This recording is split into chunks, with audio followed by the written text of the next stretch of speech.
Well, good morning, weirdos. How are you all today? It looks like we have a special guest this morning. Bessie has decided to join us. She wasn't feeling well last night, so she came out here. And she's been here all morning with me. And I got up at 3 this morning, so all morning has been quite a while. Scratch, scratch.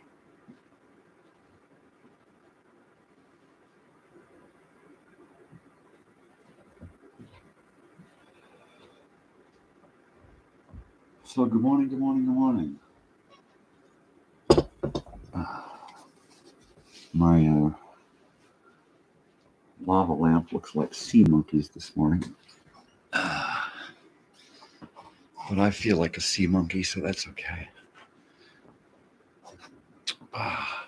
So I will have to admit that I did not finish watching Ned Kelly last night.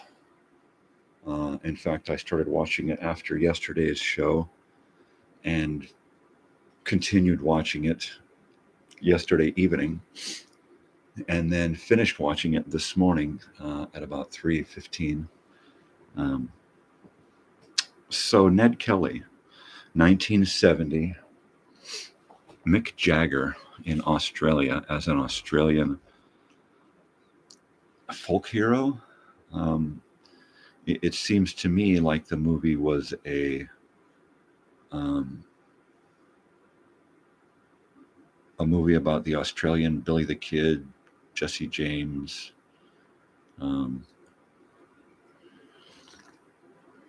run-of-the-mill Robin Hood of the Old West. It appears to be Mick Jagger's first attempt at acting. And I must say it at the beginning, I was a little weirded out by his demeanor. But by the end of the movie, I was fully in love with the Mick Jagger character, Ned Kelly. There was much of Mick in that movie, at least from what I could see. Now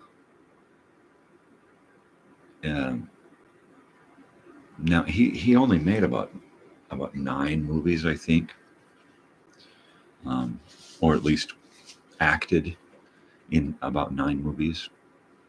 He's done more in the composing side and the producing side of movies than he has in the acting arena. But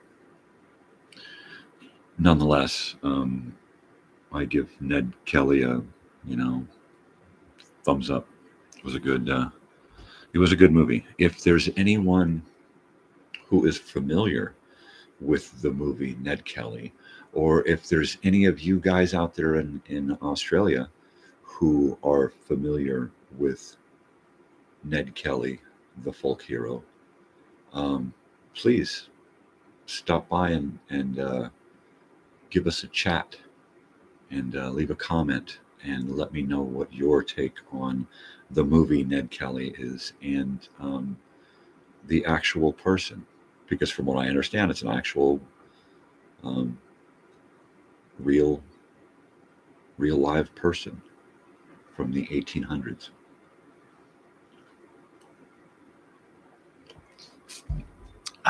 So at this point, I believe Australia in the 1800s, late 1800s, was still a prison colony. So it had, the dregs of society from multiple continents shipped to Australia because that particular continent did not want to have to deal with them any further. And you could get sent to Australia for being poor or ignorant or both. You can be sent there because you owe a lot of debt to people, and you can go to debtor's prison and pay it off, or you could just get booted out of the friggin' country. Anybody familiar with the the antiquated laws of our past, shoot me a message. Let's see, the other Mick Jagger movie that I had talked about, because there are only two movies that I really know about. I had seen, you know, the movie poster, or the photo of the movie poster for Ned Kelly, but that's all that I knew about Ned Kelly. I had no idea that he was the full-blown star of the movie, and I knew nothing about the movie other than having seen this movie poster on the internet. Now, Free Jack. Now that is a movie that I am familiar with slightly. I've seen it a couple once back in the 90s, and then somewhere in the 2000s, 2010s, I'm sure I saw the movie Free Jack again. I haven't seen it recently, so I can't really comment as to its content, but I do recall Mick Jagger being a bit of pop, and Emilio Estevez kind of acting a little bit sideways as to not overshadow Mick Jagger, and that's a common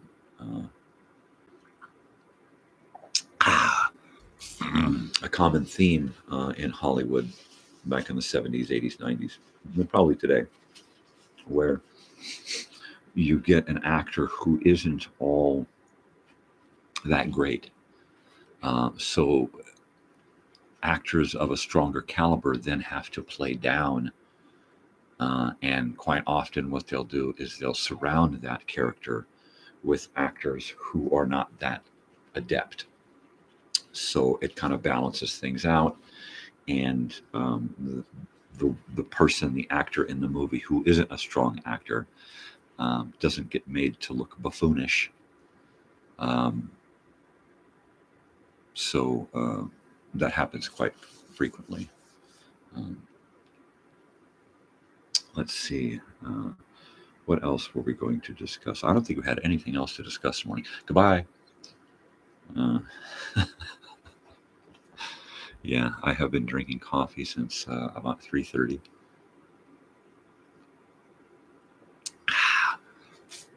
And I'll have to admit that I snuck another half a cup and added some more water to the coffee machine. So my wife may not be as awake as she thinks she will be today. Her coffee is going to be a little weaker than normal. And I'm probably going to be a little stronger than normal. Yay. So anyway, if y'all can see here, this is Bessie. She's asleep.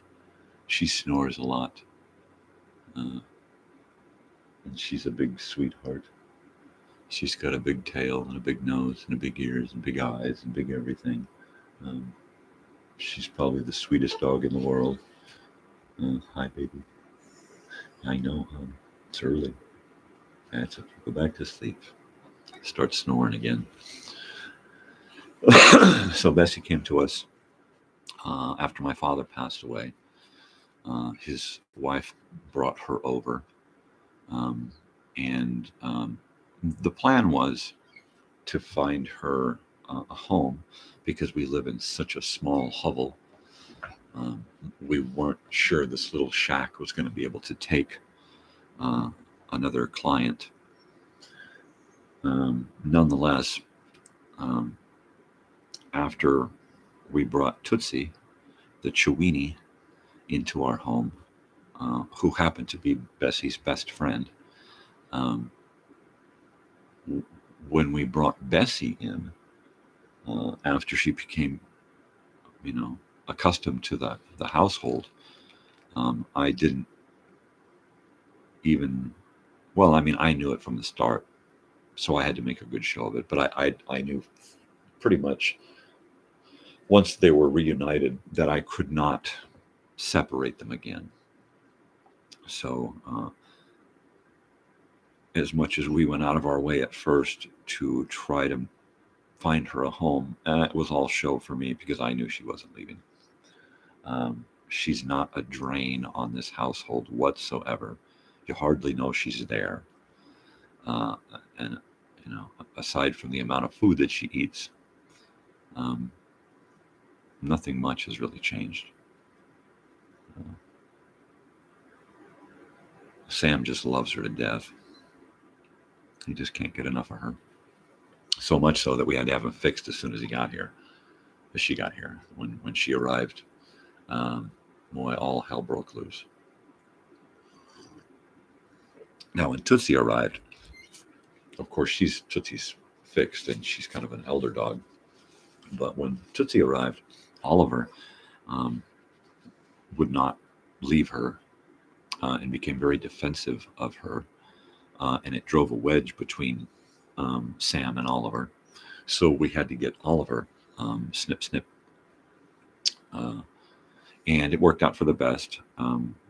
Everything calmed down a lot. But once Bessie arrived, now Bessie has cancer of the uterus, so she cannot, from what I understand, she cannot be fixed. Twice a year we have to deal with that. So she runs around the house with underwear on. And of course, the first year, it drove Sam nuts. And the poor little guy, he couldn't eat or sleep or do anything but sit next to Bessie and want to make little puppies. And of course, the size difference made that impossible unless she was laying down. But we had to keep them separated. And then we knew that Sam was then going to have to be fixed. At the beginning, we wanted little Sam puppies. And we were going to keep Sam ready for puppies until we found a mutt female that was his type of breed.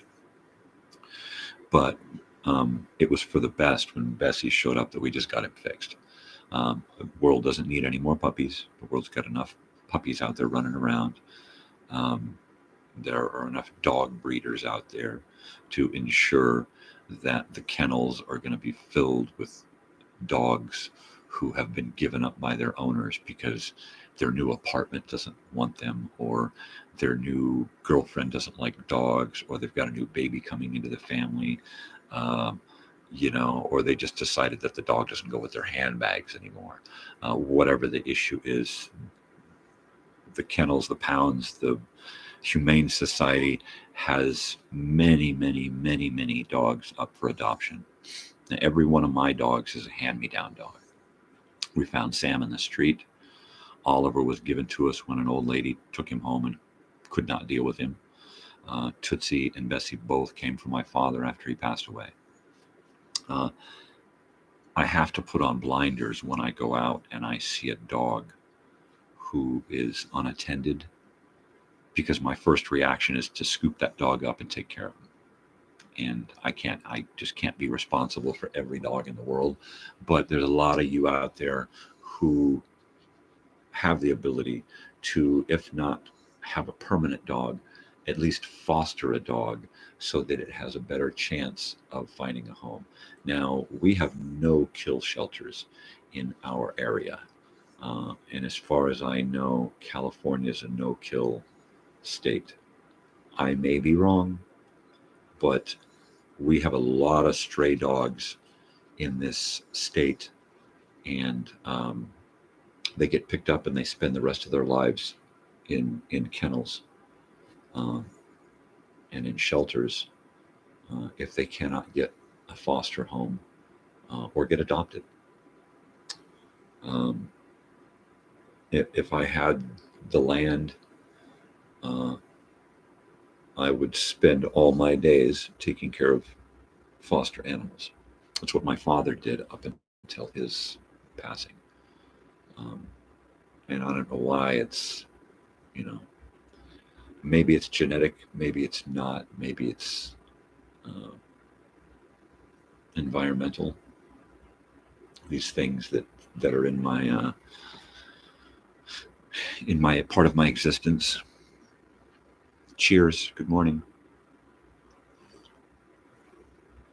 So, anyways, if you can take care of a dog, an animal that needs a home, even temporarily, please do so.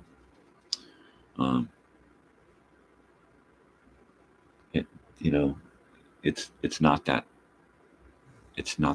difficult to keep or to bring a dog or other animal into your life.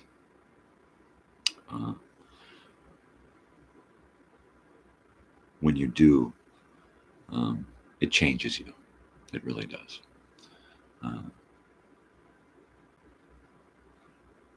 It changes not only you, but it changes your household, changes your family, the other animals in your household.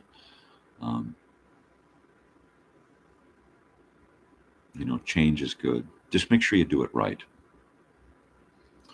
Now, I don't allow my dogs to be aggressive at all at any time. But then again, I'm not aggressive with them, so they don't learn any of that. Now, Sam is probably the most aggressive one out of the four, and I'm sure you've seen him running around here before, and you will. And you've probably seen him on some of my other video stuff. But Sam is, he seemed to have street smarts, like he had been around a little bit before I yanked him off of the street. And maybe that was because whoever had him before just did not take care of him, didn't buy him food, didn't keep him out of the trash. He had stomach issues off and on immensely the first couple of years we had him, and then it tapered off and tapered off and tapered off, and now every once in a while he gets a little stomach issue. And I'm not a millionaire, so I can't just rush him to the vet every single time he can't fart, and that might be the issue. I've never heard him fart, and he looks at his butt a lot and wants to know what's going on down there, and I think maybe he just doesn't understand gas, but he's never once farted. And that's weird. But it also may be that he ate something when he was a stray or with his previous keepers. A piece of plastic or something that just kind of been bouncing around in his gut. And that would be unfortunate to have something way down low, kind of moving around. But, unless there's somebody out here who wants to donate vet visits, there's not really much I can do about it other than make him as comfortable as possible. And like I said, it only bothers him once or twice a year now, whereas it was once or twice a month when we first got him. And his aggressiveness, like I said, he was the most aggressive. Hello, are we there? There we go. My microphone's acting weird, so I have to check it once in a while. Sam is and still probably the most aggressive one, but now it's more of a play aggression. When we first got him, I tried to scold him for getting in the trash, and he went feral. He went mad. He went batshit crazy on me, and thought that I was trying to kill him. And for the first couple of years, anytime you would try to address a wound or touch his feet or touch him in a way that he did not like, he would go feral and he would go batshit crazy and try to bite you. Now, this may be the reason why he wound up on the streets, because somebody tried to scold him and he went and bit them or bit a kid or something who touched him wrong. And that's quite possible. Now, I don't give up on animals that quick. It takes a lot. When I was younger, I didn't know shit about animals, and a dog would get crazy on me, and I would just say, "Fuck this dog." It's not like that anymore because I have years of experience with many different kinds of dogs. There are still some dogs that I would not look in the eye, and I would not turn my back on, but I would not stay around. But Sam he's just misunderstood. Once you understand the why of Sam, he's a snap to deal with. All he wants to do is be everybody's best friend and love everybody. And, you know, what more can you want from a dog? When he would go crazy scolding him, we would just give ourselves fewer reasons to scold him. You know, if he gets into the trash, well, don't leave the trash down. If he's looking for food and he's chewing up stuff, well, then just leave food down, right? Every thing that he did had an easy fix. And at the time, we had our 15-year-old dog, Charlie, sorry. And we had had Charlie since early on in our marriage. And Charlie had grown up with our family and with our daughter. And he was, at this point, pretty old. You know, I'd have to take him out for walks and kind of hold him up like a six-pack by the harness because he had very weak back legs. Sometimes he couldn't even get up to go out. We lived in a travel trailer at the time, and I had to build a ramp for him to walk up so he could, you know, keep his dignity. So I built him a chicken ramp so that I could help him walk up into our home. And then at the end, we were just picking him up and setting him up inside the trailer. But Charlie, the older guy, had always suffered from separation anxiety. So we couldn't leave him alone. He would just tear the trailer up. He would claw at the windows and scream and yell. He would do the same thing in the car if you left him for too long. So he went a lot of places with us. He even went to my very, very good and longtime friend Andy's wedding, and we had no choice. It was an overnight thing, and we could not leave him alone for that long. And so we wound up taking him with us and getting a hotel room that allowed dogs. And because we couldn't leave him in the hotel room unattended, and we all went to the wedding, it was a costume wedding, so we had to get him a costume. So my wife Hilda made him a tuxedo jacket, tie, and hat, and he wore this into the Long Beach Playhouse for my friend's wedding.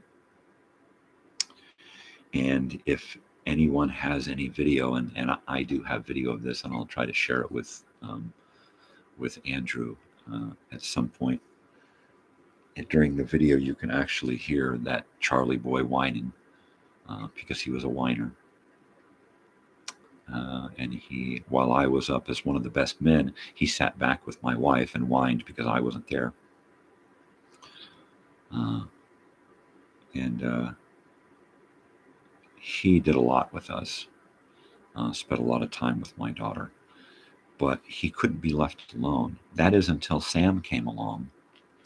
And with Sam around, Charlie wasn't alone. He didn't like Sam at all. Charlie was unimpressed with Sam, but Sam really took a shine to Charlie and would sit next to him on Charlie's bed and clean Charlie's eyes and take care of him and keep him company. And then Charlie passed away at 17, right there in the same place where we had found Sam. And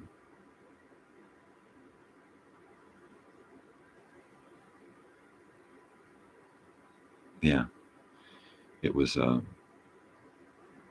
kind of a bummer.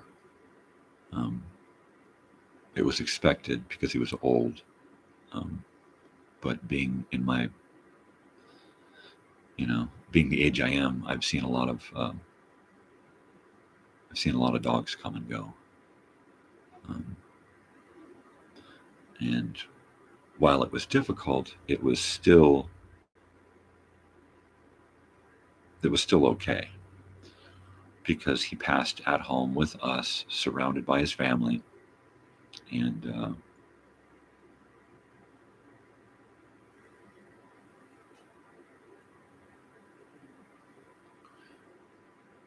yeah, when he went, we had gone out for a walk. It was just a quick walk where I'd kind of six-pack him around. And am I still on? Great. And so he laid down and started having trouble breathing, and passed away outside, and right out on the concrete in the sun. So I, not wanting to say goodbye, of course, I gave him mouth to nose resuscitation and brought him back long enough to get him into the house and into his bed, and for us to all gather around him and say goodbye. And I had to bring Sam over so that Sam could understand why Charlie wasn't going to be around any longer.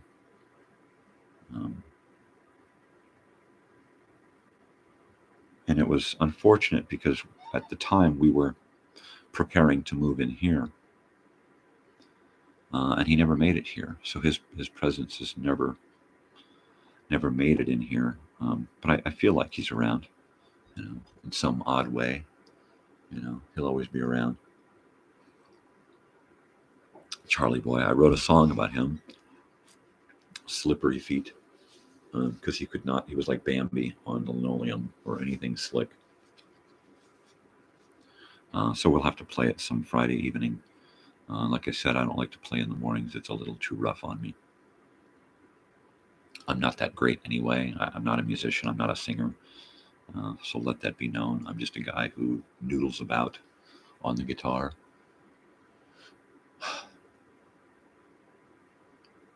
So that was Charlie, and then we moved in here, and it wasn't but a month or so after that we got Oliver. I did not want Sam to be alone. We had thought about getting a cat, and we probably should have gotten us a cat before Oliver came along, so that Sam could have a cat and make sure that nobody messed with his cat. But what are you going to do? Now we got 4 dogs and no cats. Someday I wouldn't deny a cat coming into our household, and I ain't looking for it. Not at this point.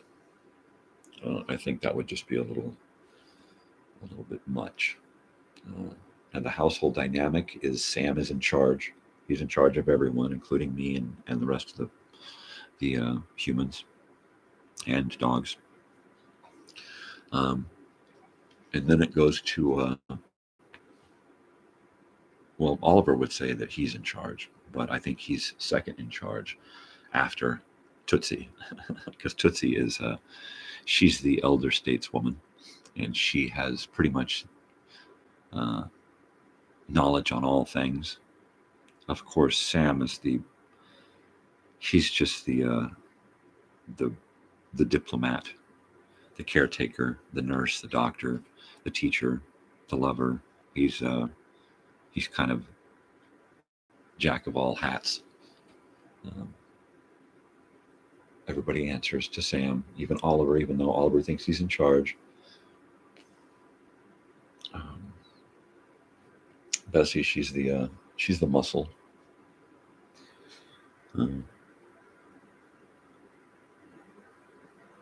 She spends most of her days sleeping,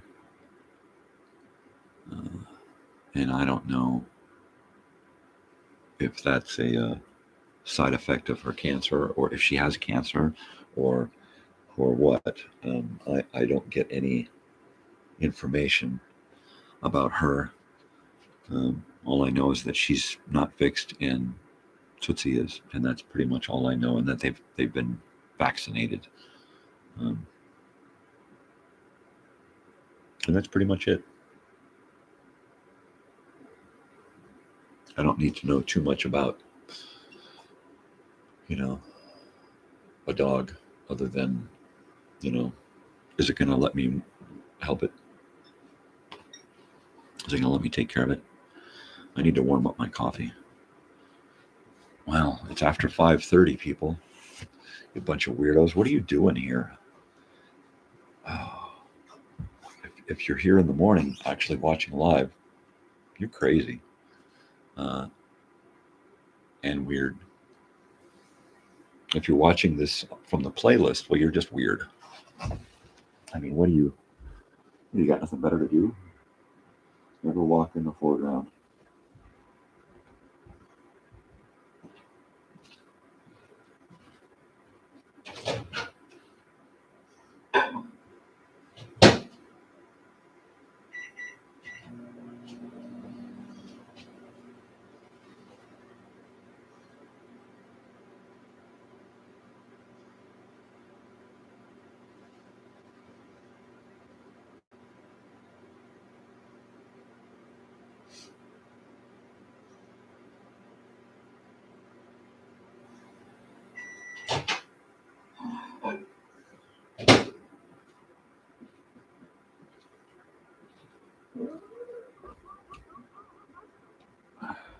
Well, so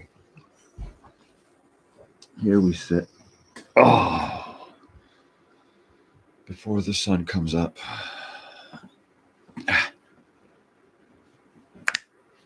Hello. So, anyways, Hans.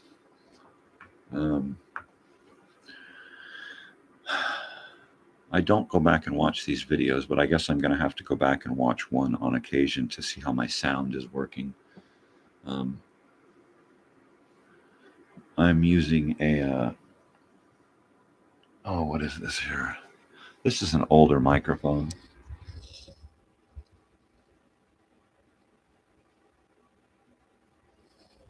So it's a super directional boom or shotgun microphone by DAC. It is a vintage microphone from 1980, 82, something like that. I've got it running into a 1980s DJ mixer by Realistic from Radio Shack. And it's a 5-channel mixer. 2 microphones, 2 turntables, and a tape deck. And I'm just running a microphone into it because this is a battery-powered microphone. I have to run it into something, and I'm to be able to control the volume as well. So I run it through this. Now, I'm old school, so I'm not really hip and familiar with all of the digital stuff and digital lingo and how to do stuff on the computer. I'd love it if somebody would come along and say, hey, dude, you need to do this and you need to buy this and that, and then you'd be set, man. So my plan is to get an audio video mixer at some point and run in some USB or HDMI cameras and be able to kind of mix back and forth. I may go the poor man's route and use a one of those little device changers with the buttons that takes you from VHS to DVD to game, and just kind of run cameras into that, and then continue to use the same mic. Now that's kind of a poor man's mixer, and it's only if, and I can only run old cameras into there with the RCA jacks. So that's only if the YouTube world allows me to use that tech with their tech, if it jibes. So I'm going to have to run a test at some point to make sure that it actually works. So that's probably this weekend is my test stuff. Now that's going to be kind of difficult because Saturday evening we're going to the Honda Arena in Anaheim. I think that's what it's called. My daughter knows. She's taking us to see um, Fall Out Boy and the 1975. So this will be my third time to see the 1975 and my first time to see Fall Out Boy. I'm pretty excited about Fall Out Boy as well as the 1975. I just can't seem to get enough of those guys. They are just some awesome music. Um, so yeah, I'm going to be pretty much wiped out this weekend. Hi, baby. Now, some people think, oh, this old guy, it must be rough for him to get out there. And yeah, it is. But, just when you think you've got me figured out, I'm up till 3 or 4 in the morning. And ready to do it some more.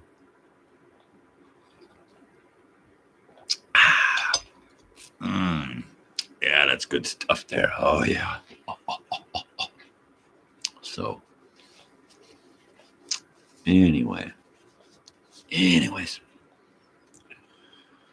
So, this is my show. I guess I can promote and support, who and what I want.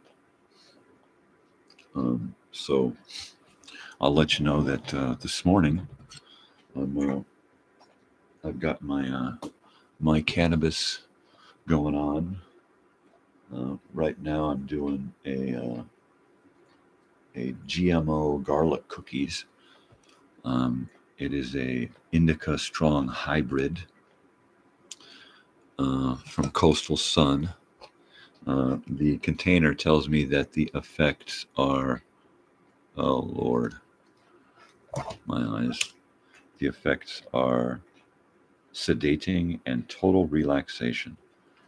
But that being said, it is indica, and indica mainly affects me body-wise as opposed to head-wise, like sativa affects me. Sativa is more, for me, it's more of a head buzz. Indica for me is more of a body buzz. So when I've got to deal with pain, I usually like to deal with some kind of indica or indica strong hybrid. Right now I'm still getting my Coastal Sun from a local place, delivery place. Green Pearl Organics. Thank you, Green Pearl. You guys are awesome. Easy delivery, easy prices. Need to get covered up again. There you go. Let me know when you need something. And on a very, very, very, very low budget. I don't like to, smoke the bottom of the barrel crap because it just doesn't do anything for my pain. I don't like to smoke the really, really good stuff because it does too much to my head. And I'm not much of a... Now, if I was a social smoker, I would probably do more for my head because it's kind of a social lubricant like alcohol. But, I mainly smoke this now for pain, for body. So I try not to get into anything that's too overwhelming in my head. Otherwise, I'm just a doofus. And look at her. She's a whirling dervish here. Okay, here we go. You ready now? And up we go.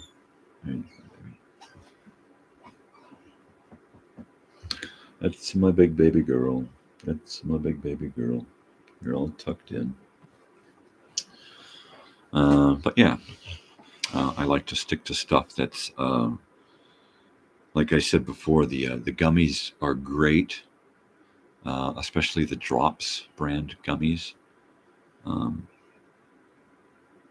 But they can be a little overwhelming and a little difficult to gauge. After one hit of any kind of weed, I'll know exactly how much it's going to take me every hour to keep my pain at bay, and how long I'm going to have to do that until I just don't need to smoke anymore that day. And, sometimes it's one hit an hour, sometimes it's one hit every couple of hours, sometimes it's a couple of hit an hour. It just depends. It depends on the quality of the dubitch. So this is the GMO garlic cookies.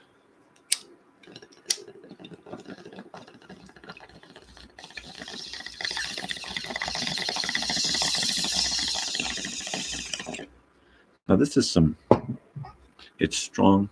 It's got a little bit of a tiny bit of diesel, a little skunky, a little fruity. It doesn't have much bite on the back end. It doesn't grab your lungs and say, "Get it out, get it out, get it out." But then, I've been smoking since I was 15, so I can still take bong hits like a 15-year-old. Coffee goes good with coffee too. This is GMO garlic cookies. Ah, yeah. That is some good stuff right there. Oh, here we go. THC is 30. Let's say 36. Wow. Terpenes, 13. Yeah, so this is some pretty decent stuff. Now I got some Space Queen, which is straight sativa, and I got this from Buzzed brand. Be the Change, and they advocate for no pesticides and bee-friendly stuff and organic and all that, which is very, very cool. And they got a cute little bee package. Be the Change. So that's neat, and I'm trying to stay away from the low end. The lower end weed you get, the better chance you're going to get stuff that has pesticides, or even the possibility of spray on flavor and spray on buzz, like fentanyl. I mean, you don't want to get anything that's got any weird shit on it. I got some stuff. I won't say the brand. If you want to hit me up in private, I'll tell you the brand that I did not like, that gave me a headache. And I tried it at a couple of different times, and it gave me a headache and a neck ache. I mean, it seemed to attack the places that were in pain, and it would magnify that pain, which was really, really weird, because I've never had that effect from marijuana before. I've had strains of marijuana that gave me a headache, and I knew it was a headache from that particular weed. But when you're smoking dirt weed and Colombian and floor scrapings and leaf, smoking leaves, then yeah, that shit has a tendency to give you a headache. But yeah, I've never had such weird pains from smoking weed. Some weird stuff. So hit me up in private, and I'll let you know what brand that was. But that stuff was at the bottom of the bag, and it was just not. It was not that great. The price was great, but I think I learned my lesson not to get stuff that's so dirt cheap. So yeah, if you're gonna smoke, and you're not gonna smoke that much, then you might as well up the ante a little bit and get something that's worth smoking. Again, I do not advocate for anyone to smoke anything. It's like running into a burning building and inhaling. I mean, it's just not good for you, no matter what you're smoking. And in my day, in the 80s, people were smoking cloves and sherm sticks and just some nasty shit. Of course, now they smoke tobacco and marijuana rolled together in blunts. And I've smoked blunts before. I smoked a handful of blunts at the Snoop Dogg concert a few years back. And that was that was a lot of fun. And I had I had been off cigarettes for probably 10 years at that point. And so uh, I guess I have had cigarettes or tobacco between, but it's not like I said, oh, now I got to start smoking blunts, or oh, now I got to start smoking cigarettes again. Um, I don't mentally, I don't work like that. Um, it's like, a long time ago, I decided, look, this is your vice. That's it. Of course, I sit here drinking coffee, which is also a vice. But at any given time, I can say, you know what? I think I'll just have some tea today and not have any coffee. You know, um, and I can do that because I'm not all in for coffee. Um, Now, weed sometimes, I get the urge to get high just for getting high's sake. You know, and on occasion I will give in to that urge, but usually I just try to smoke it once or twice every hour or two, just to keep my pain or keep me separate from my pain. And then after that, by the evening time, I find myself not really smoking anything, um, because I'm pretty well, okay with the pain. I'm detached from it enough that I could just kind of let it do its thing. And as long as I'm not up abusing my body somehow, then you know I can make my little jars of weed last for quite a while. Ah, well, enough about me. Let's hear about you. Not that there's anyone out there. Hello, hello, hello, hello.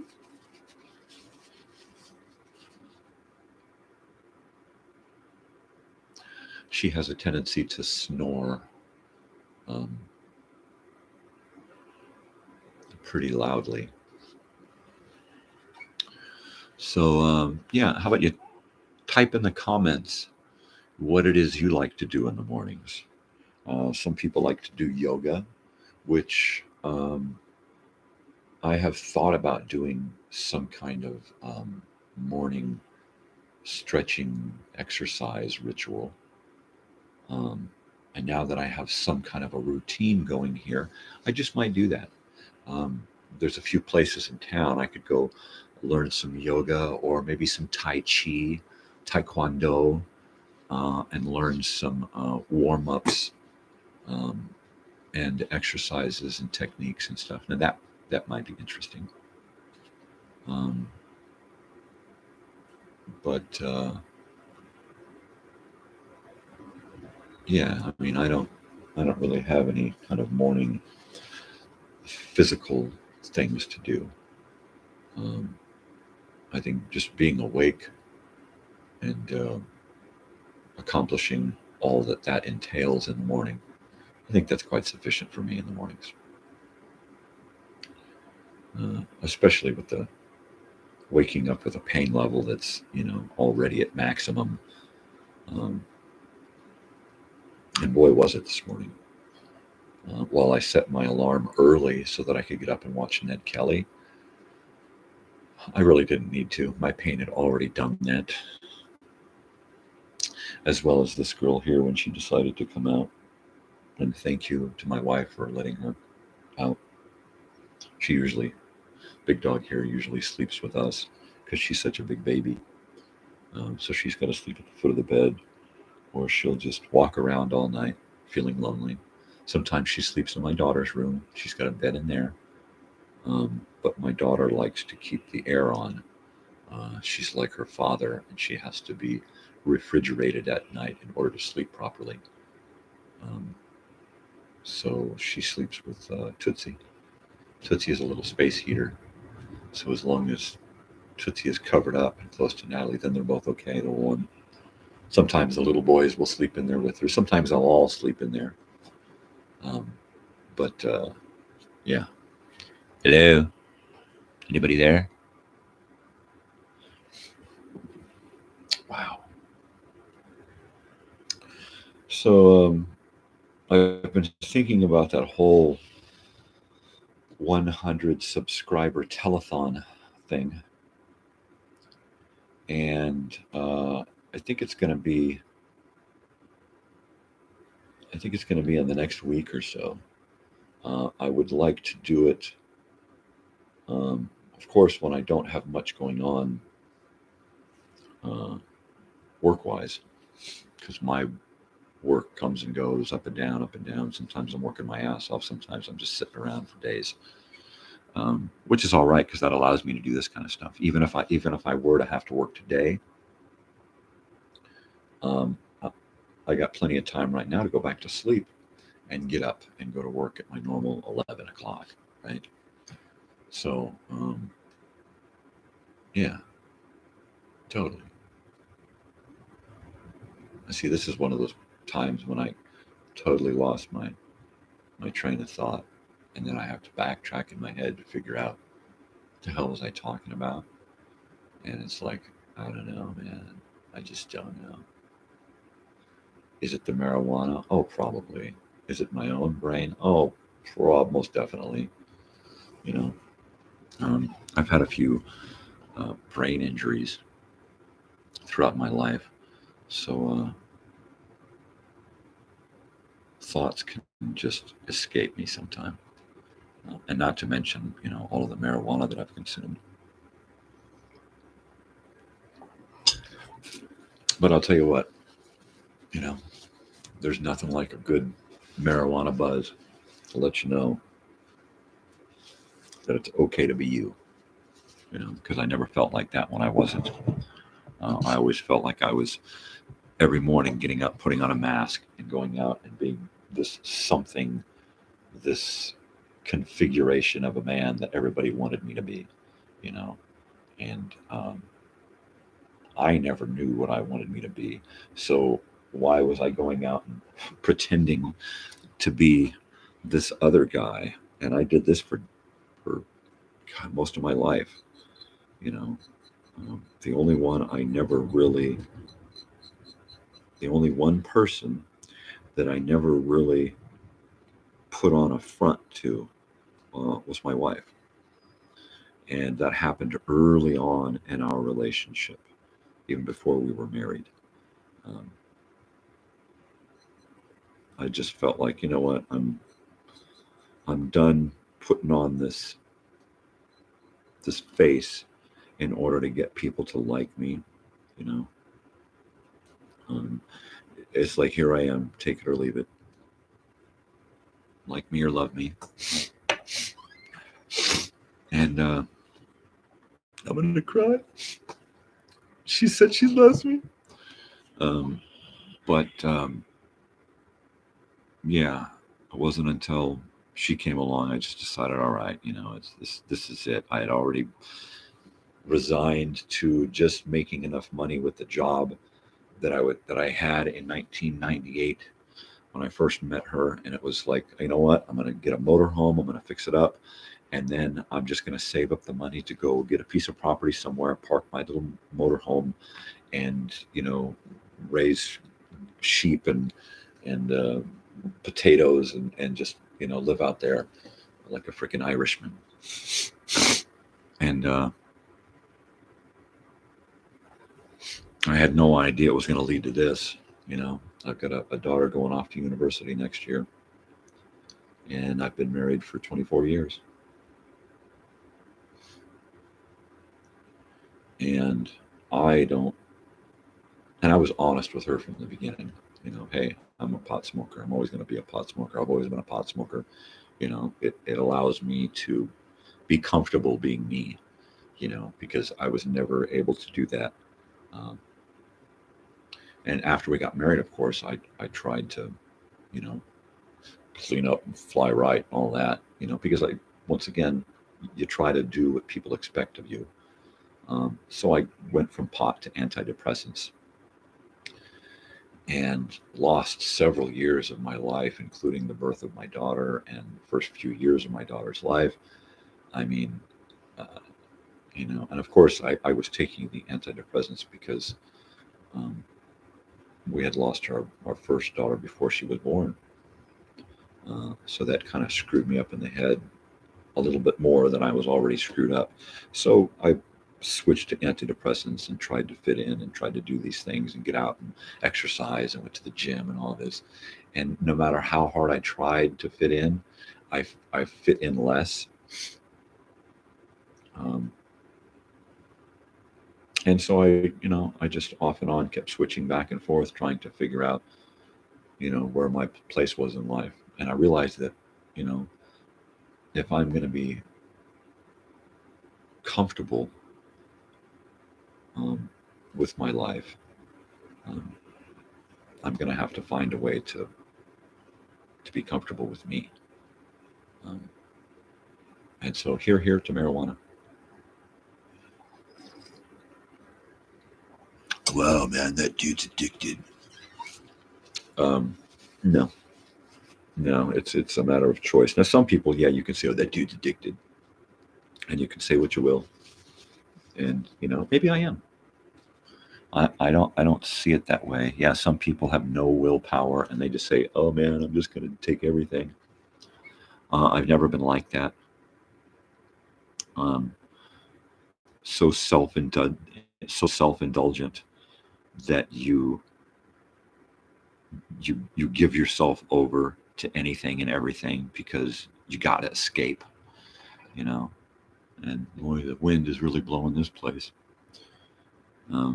But having seen the devastation that giving yourself over to all of this shit does, now I've never been one for lacking in willpower, at least.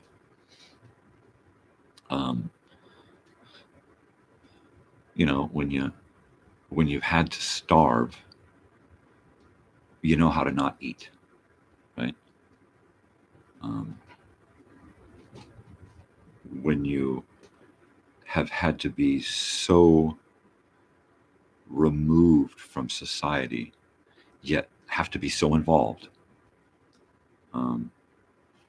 well, you find ways to cope, and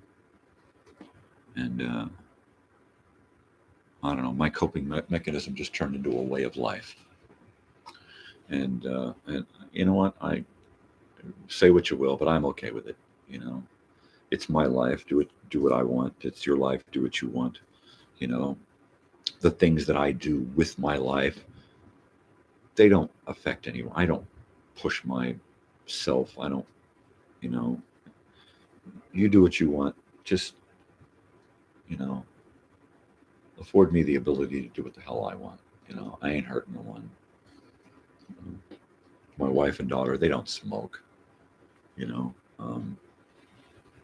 I was raised by parents. My mother smoked when I was really young, but both my parents, my father never smoked cigarettes. My mother smoked cigarettes up until, the mid 70s, and probably some after that too, and just hid it from us like a good parent. But I learned from them that smoking was bad because they had parents, who smoked. I learned that drinking was bad because they both had parents who drank and were abusive. They both learned not to be abusive because they both had parents that were abusive. So I learned all of these things not to do because they did not do them because of the things that had been done to them. Now, this was different raising my daughter because, well, I had done a lot of those. My father was never a drinker, and I did a lot of drinking from the age of 17 or 18 up into my early 30s. I did a considerable amount of drinking. I went out every weekend and partied. I didn't drink every day, but I was a big social drinker, so raising my daughter, I had to teach her these lessons, and I couldn't say, don't do these things, like my grandfather, do as I say, not as I do. Well, I had to let her know that, yeah, I've done these things, and did she learn by example? Yeah, she learned by example of what not to do. I showed her what not to do. Look, here I am, you know. Um, did I ever hide the fact that I smoked marijuana from my daughter? No, no. I was raised, for the most part, um, I believe, I was raised on truth. So I was never, well, as far as I know, I was never lied to about, our social and economic position in the world. And I never lied to her about who I was and what I do and what I've done. As she grew older, she learned more and more about who I am and who I was and what I've done throughout my life. So like I said, I'm an open book. Ask me anything. She can ask me anything, and I will be open. And I've always been open with her about life and death and experiences and drugs and sex and whatever, you know. Um, and um, I owe it to her as a human to be honest with her. I owe it to myself to be honest with her because, like I said, I'm not sure how honest um, those have been with me. So, um, can any of you hear that wind and the creaking of my house? Because it's a creaking. It's a creaking. Let me know if the camera jiggles. Jiggle, jiggle. Yeah. So, I raised her the best way that I could. And my wife, I think she's done more to show her what to do. And I've shown my daughter what to do, but also what not to do. You know, I don't think she's ever going to be a pot smoker or a smoker. I hope, I really, really hope that she, you know, decides never to do that vaping stuff or get into any weird fad, you know, or become, you know, even a social drinker. I mean, I hope that I've taught her that, you know, booze is alcohol and alcohol is poison, you know, and as is marijuana, you know, and I realize every time I do this that I'm poisoning myself. Maybe she'll live longer.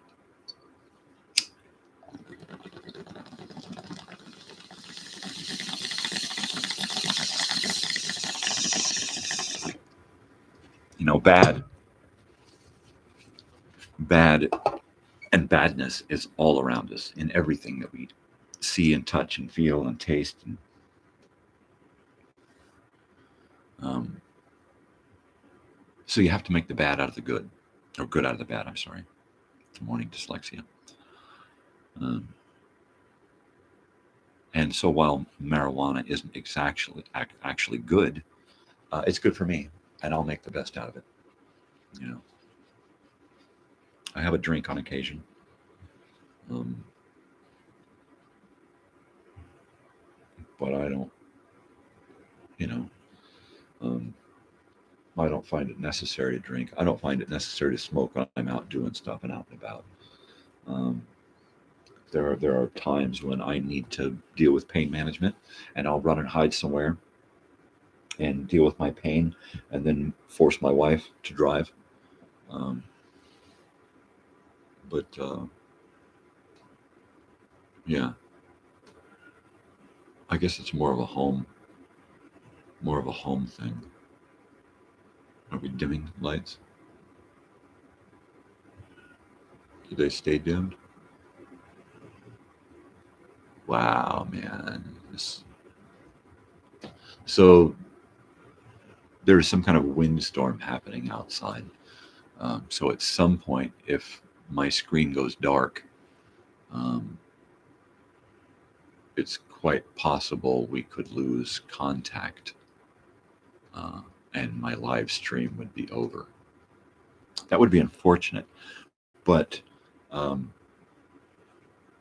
it would be neat to see what happens when that happens. It would totally be neat. Ah, Now, I wouldn't be able to just shoot to my phone and get on there because my phone sucks. It's about, 2 or 3, 4, I don't know, forever old. My phone died, and my wife got a new phone because her phone sucked. So I took her old phone, and I've had that old phone for a year or two, a couple of years, I think. So I've got this ancient device that I'm working on that has no more memory, no more cloud storage, no more anything. I can't put any more apps on it. I can't go live from it. The last reel that I made was the last thing that I'm able to do because it just won't let me do anything. And I think I mentioned that I'm getting my daughter's old Apple. So that's going to be a plus. That'll help me. I'm probably not even going to want to deal with that until after Saturday because it'll take me a couple of days to recover from going to a concert, staying out late. It's fun. Look at my belly. It's fun, but I'm old, so it hurts. Yeah. But, I mean, getting to go out again and see another show with my daughter, that's awesome. That is, I mean, we've seen so many shows, I can't even keep track of them in my head anymore. Uh-oh, my door just opened. The wind just blew my door open. I'll be right back.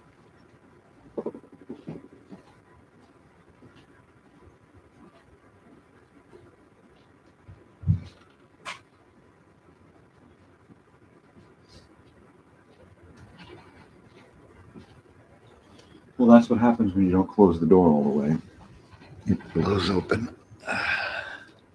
So anyways, Holmes, like I was saying, man, there's this guy named Santa Claus, man. Yeah, I played with that guy, man. Isn't he with Motown? What Ali? Mm-mm-mm. Well, that wind is blowing. Mm-mm-mm. Big face. Hi there, big face. Hi there. She's a pretty good dog. She's a pretty good dog. Yeah, I'll have to say that if you're watching this on your telephone, you're probably not getting it. You really got to see it on a TV to kind of understand my thing. And I was talking to my brother on video chat, which is I use the same stuff to video chat with my brother, and his first thing was like, "My God, there's a lot of clutter in there," and he's right, there is. This is a small room. The floor space in here is, I think, 8 by 10. Uh, this carpet in here is an 8 by 10 carpet, and that's pretty much the size of the floor space in here.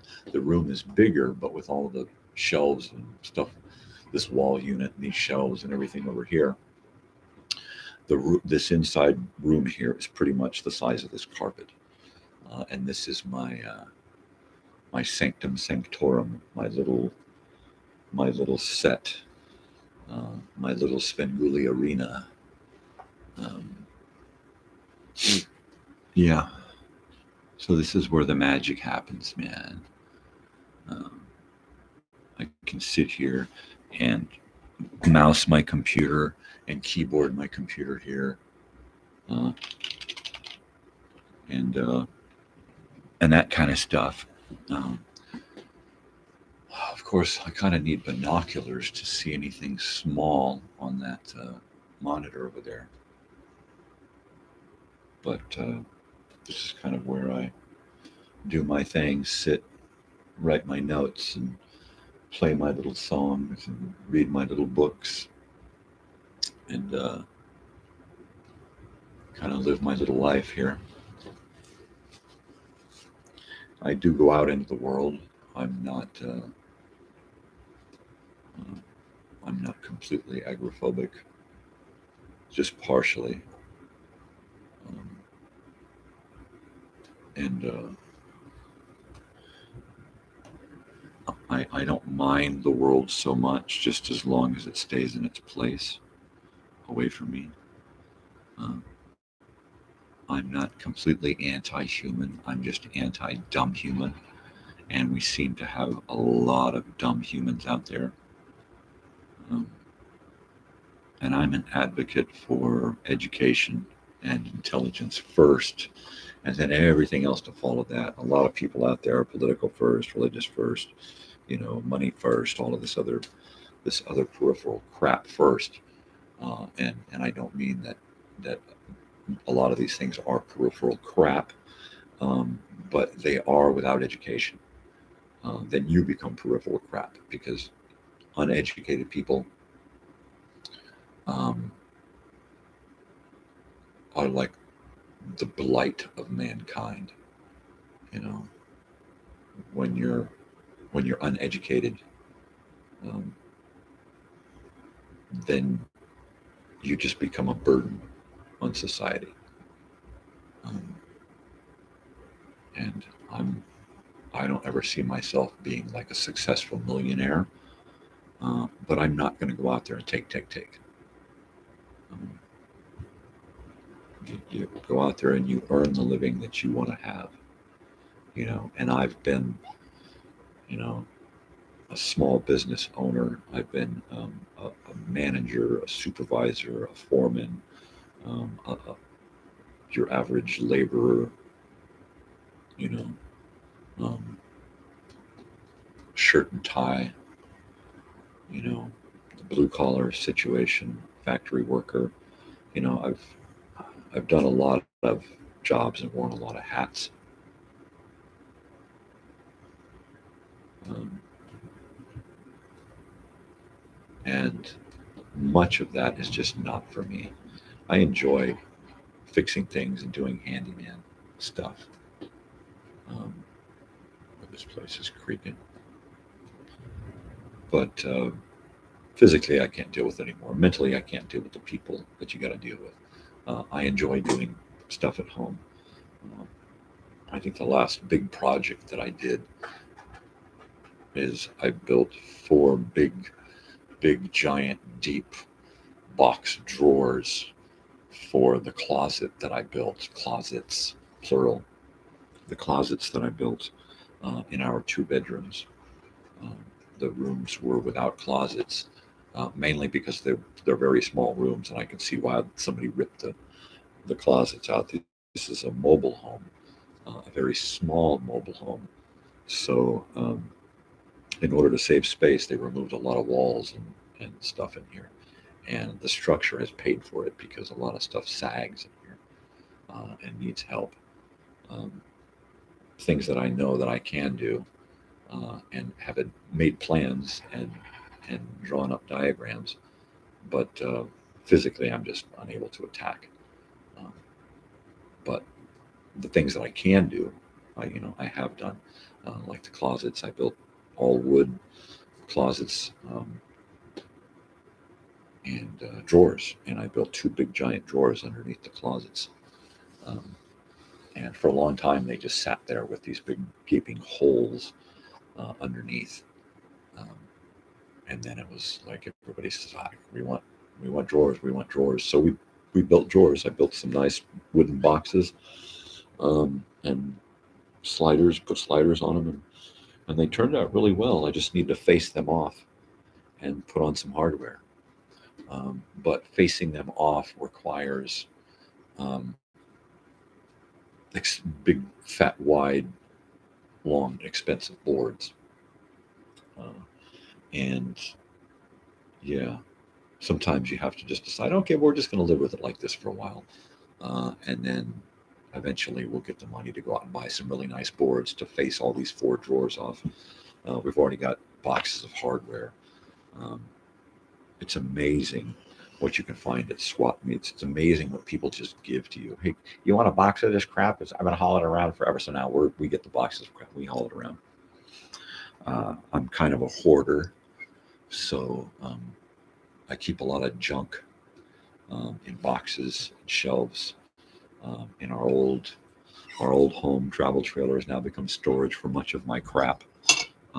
And I mean, like, you know, VHS tapes, DVDs, tape decks, camera equipment, just tons of crap that I refuse to part with. I guess the best thing to do would be to take much of it and assign it a price, and then you know, box it up, and then label it, and then I guess if I can't part with it while I'm still on this planet, at least when I'm gone, it'll be identifiable, and they'll know what to do with it and how much to, you know, to sell it for, which is probably a good idea. Um, most of the stuff in this room here is going to be gifted to my daughter and family um, upon my demise from this earthly plane. But I have just tons of crap, just tons of stuff uh, out in my storage shed and then out in my storage trailer. And at some point, I'm going to have to do something with it. Now, my ultimate plan was to take a lot of these items and package them in sets that, pardon me. Oh, pardon me again. That's just disgusting and rude. So take these things and group together in packages that work well together, like a stereo set, speakers, and then, you know, a box, a case, carrying case of 8 tracks or cassettes or LPs or something, 45s, and create little like gift packs of things. And then as I would reach subscriber numbers, I would kind of raffle these things off in drawings to subscribers and viewers who comment, you know, I want to be in this raffle or whatever. So that was kind of my plan, and I think that for the most part, I'm going to do that. And I think what I'll do is of course, provided that this goes anywhere and I get enough subscribers, I think I'll do that. Put together little gift packs of things specifically designed for the people who win. So it won't be like, all right, well, just send me your name and address and I'll send you a t-shirt. You know, it'll be something more involved, something more personal than, you know, than just a t-shirt and a mug or something, you know, morning show. And you know, that's a neat idea too, but it seems a little expected. You know, everybody does the same things and has the same way of going about promoting and telling people about their you know, their stuff, their merchandise, their channel, whatever. And that's cool. I mean, you know, having a mug or something with my face on it would be cool. But I think for the most part, once we get past 100 subscribers, and we're looking for a bigger number, I think I'm going to start giving away things that mean more to the winner than to me, than just saying, "Hey, you won. Here's this." So yeah, leave some comments, because I will go through all of the comments and you know, to get your names, because I don't see all the subscribers on my list here. All I see is just a handful of the subscribers that YouTube is telling me I have. So I think, you know, if you guys were to chime in on the comments and kind of leave me a message and tell me who you are and what you're all about and what you like, and, you know, your favorite rock band, and, you know, what your room looked like, and the different games you used to play, and, you know, stuff like that. So then I could kind of curate some kind of gift packs, especially for you. And God, that would be neat for me to be able to do that. Because it, honestly, it wouldn't put me out a whole lot to do that. So, and it obviously wouldn't put you out at all to just, type your name in and let me know what's going on. And then boom, you're in the drawing. We're looking for 100. We're looking for 100 subscribers, and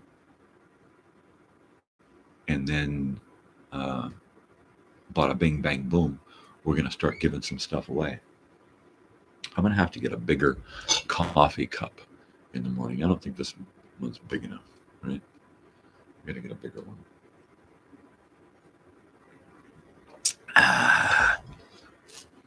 I mean, it's not.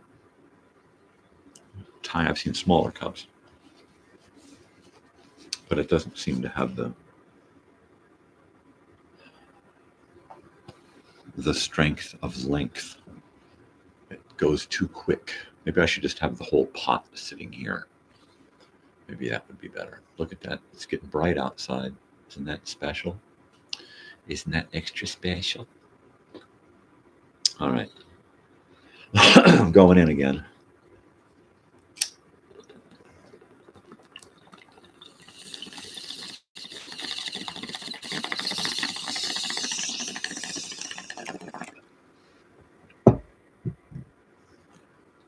Well, I think that's my third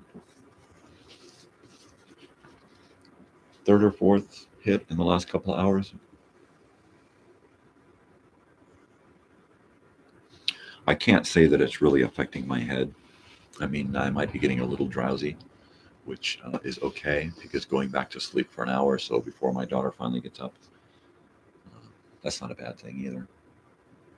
We've got to go into town again today. She wants to go back to her school. And I'll go ahead and mention the school that she goes to. No, I won't. But she goes to our local college. And right out of high school, she was immediately accepted to every university that she applied to. And she applied to all of these universities because at that point she really didn't know what she was going to do, but she wanted the options. So in the end, she decided to go to our local college to prepare for university life. And I'll have to say that was probably the best thing that she did for herself, academically, as well as for herself financially. It's only a few minutes down the road here, so she was able to stay home and not have to travel and not have to go stay somewhere else to do this. In fact, the university has a satellite campus within an hour's drive from here. So it looks like, and she's already been accepted to one university. So we're waiting to be accepted to this one.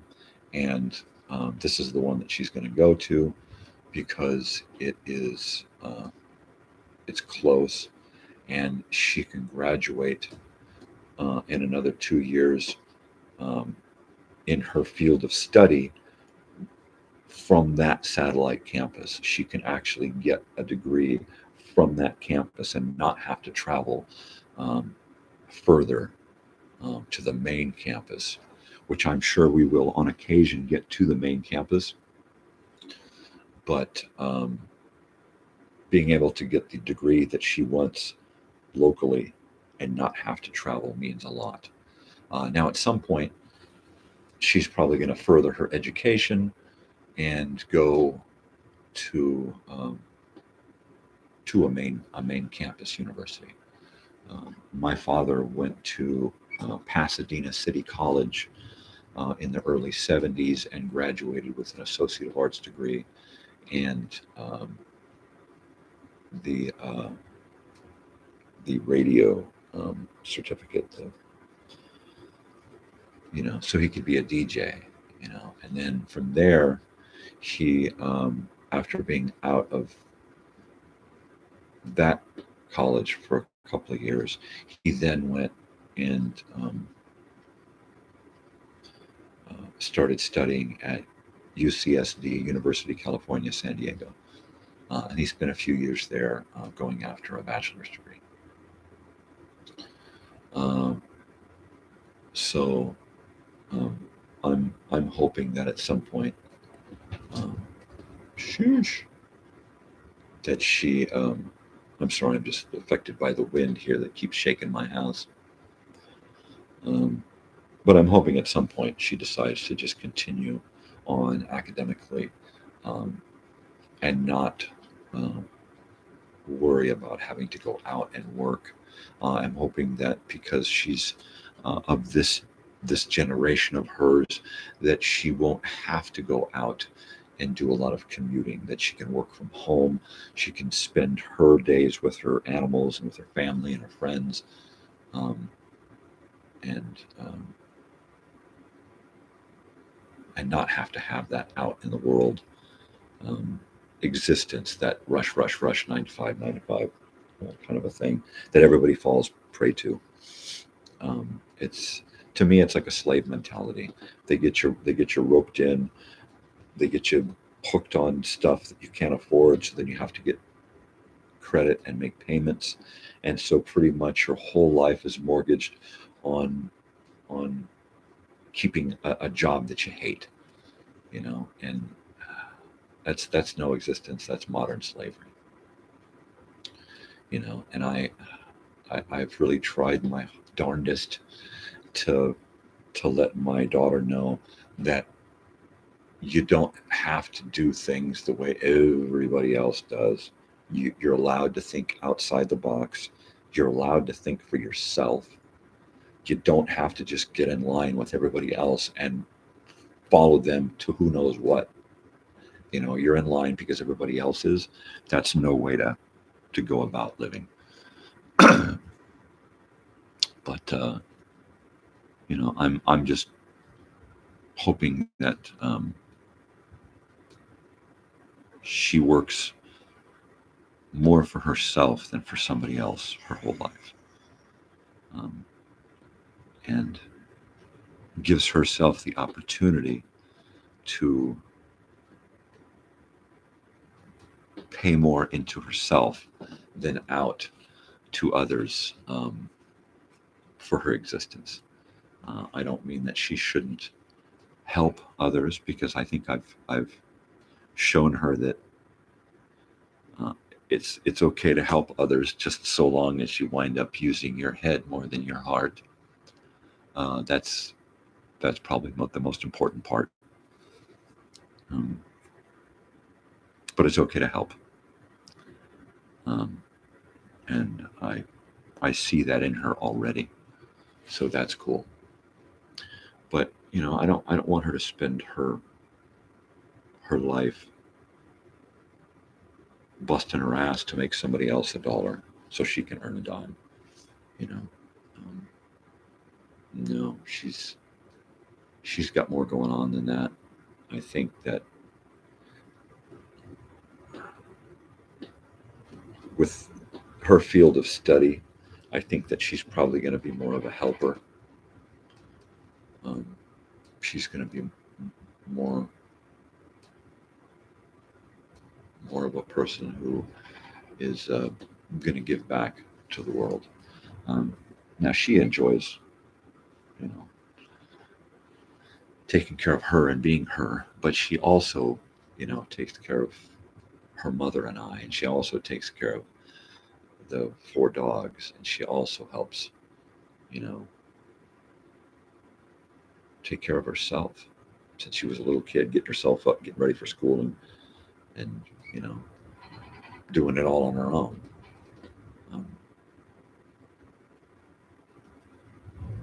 But yeah, when she does decide to get out there into the world and do something for employment, that she'll do something more for herself and more to give back than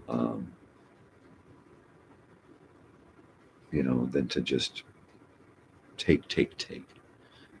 I need more money so that I can buy, or take, or save. And I think I got to warm my coffee up a tad bit. So hold on here, people.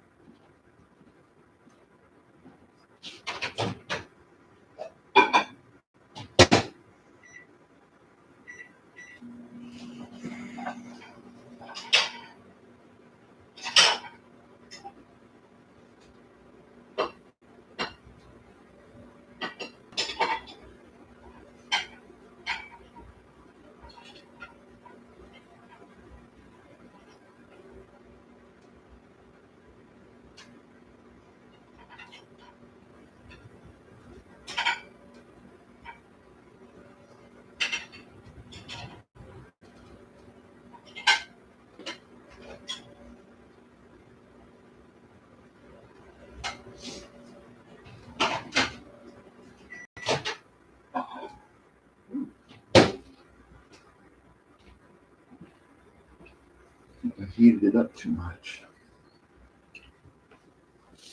Yeah. So anyway, like I said, before, not today, but like I said before, I never had the opportunity to go to college when I was young, or get any higher education when I was a teenager or in my 20s. I didn't return to academia until I was in my 30s, before my daughter was born. And I spent, 3 semesters at a Southern California community college. And while I had fun, it was very, very difficult for me, because I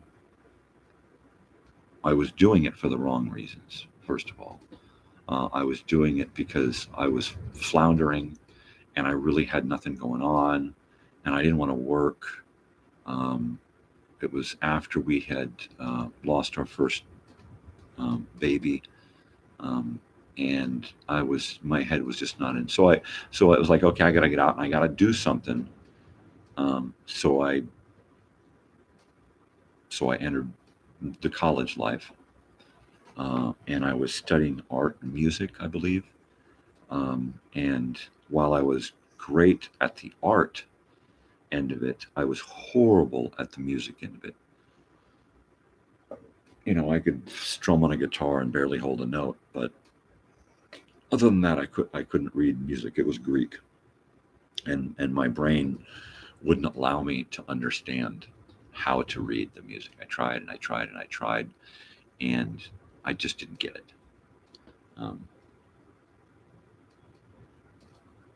So I got an F in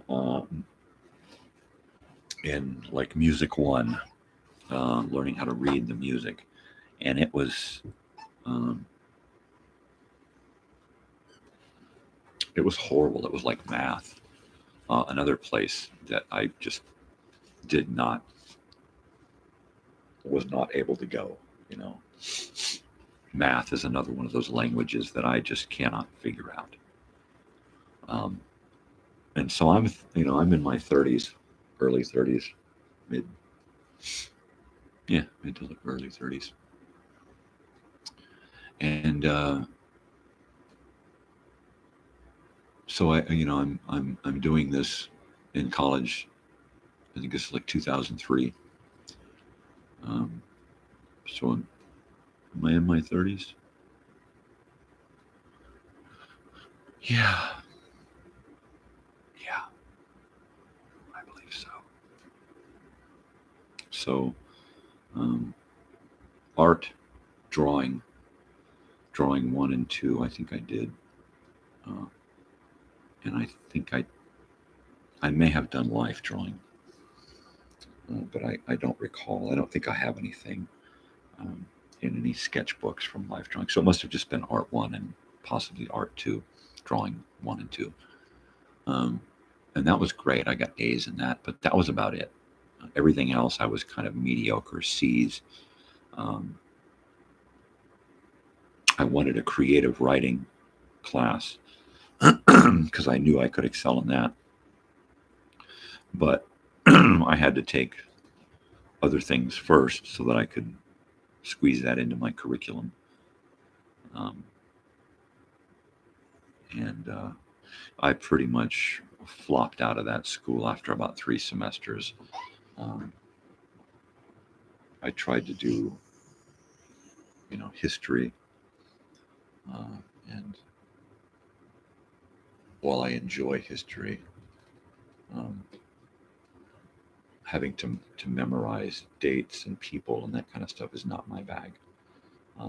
If I want to remember it, I'm going to remember it.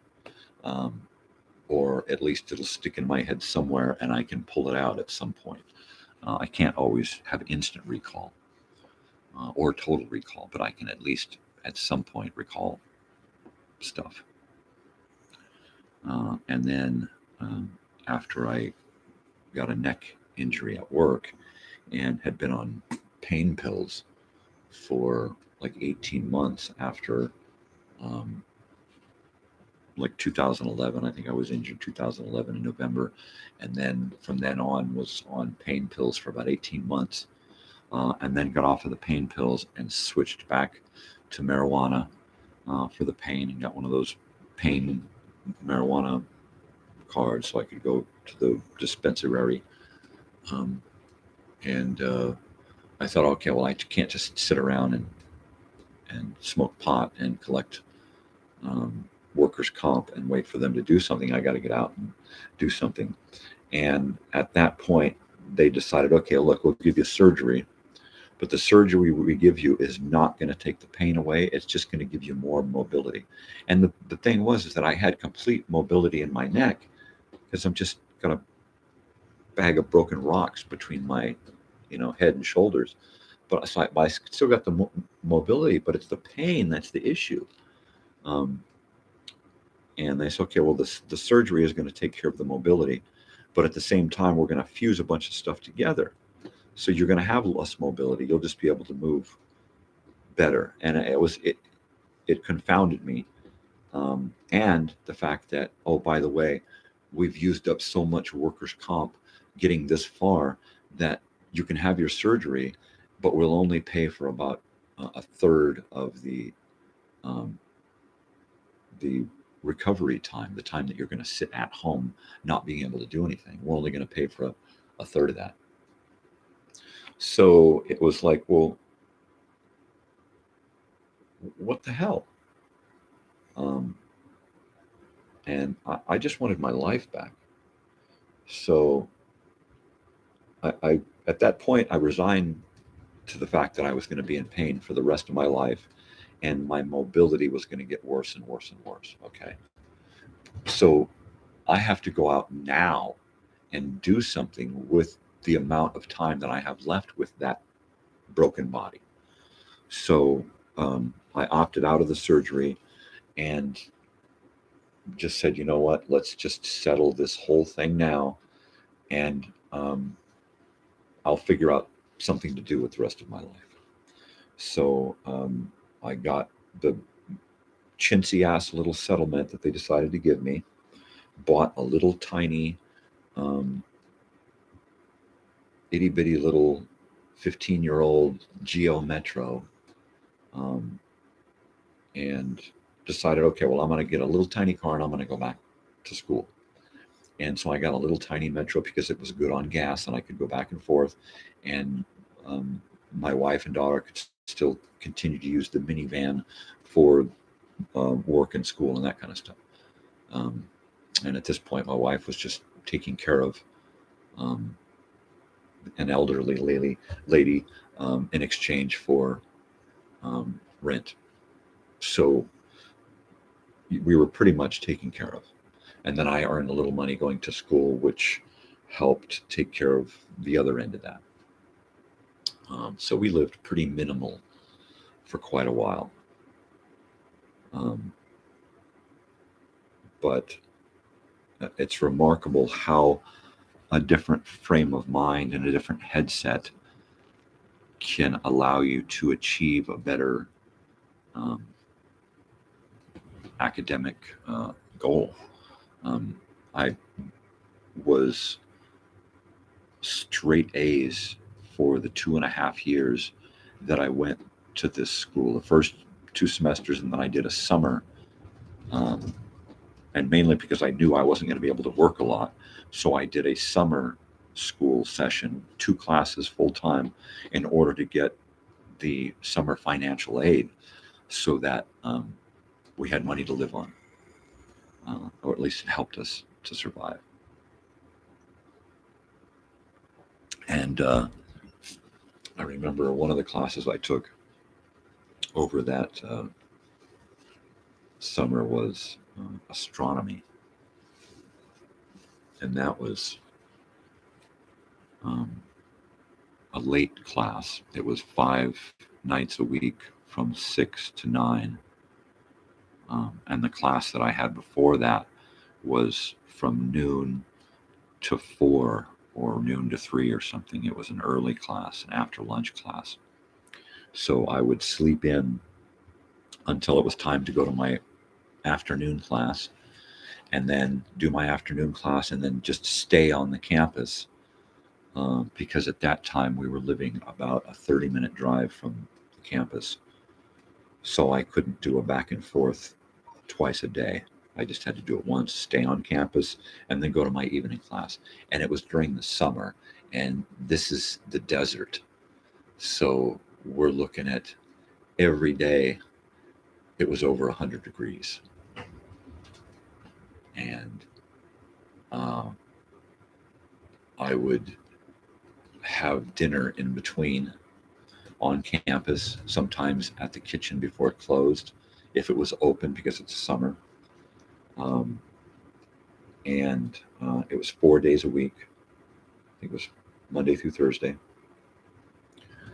And I would spend a lot of time in the library because you can't sit out in your car when your car doesn't have air conditioning. And, it's just a lot. I did spend a lot of time out in my car. I would go sit out there and get loaded in between classes after I eat. I would sit out there and eat lunch, watch YouTube. I spent a lot of time watching YouTube, went down a lot of rabbit holes back there. And that was the first time I went to college was 2003. The second time I went to college was 2013, 14. So about a 10 or 11 year gap in between. And once again, studying art. But the summer class, that was pretty heavy. I never want to do that again. Now, my daughter did a summer session, but of course, we would go back and forth to pick her up. And she only did one class. And she did the one class because she wasn't sure if she was going to go to one school or another. And if she went to another, she would be required to have a specific math class. So even though she knew she was going to go to this one, just in case on the outside she was going to go to the other, she got this math class in. So she didn't have to do it at the last second or do it while she was doing her first semester of that other campus, which was really smart on her. And she was still able to then get financial aid, a little financial aid over the summer. So, good on her. She's been making it happen ever since the first grade.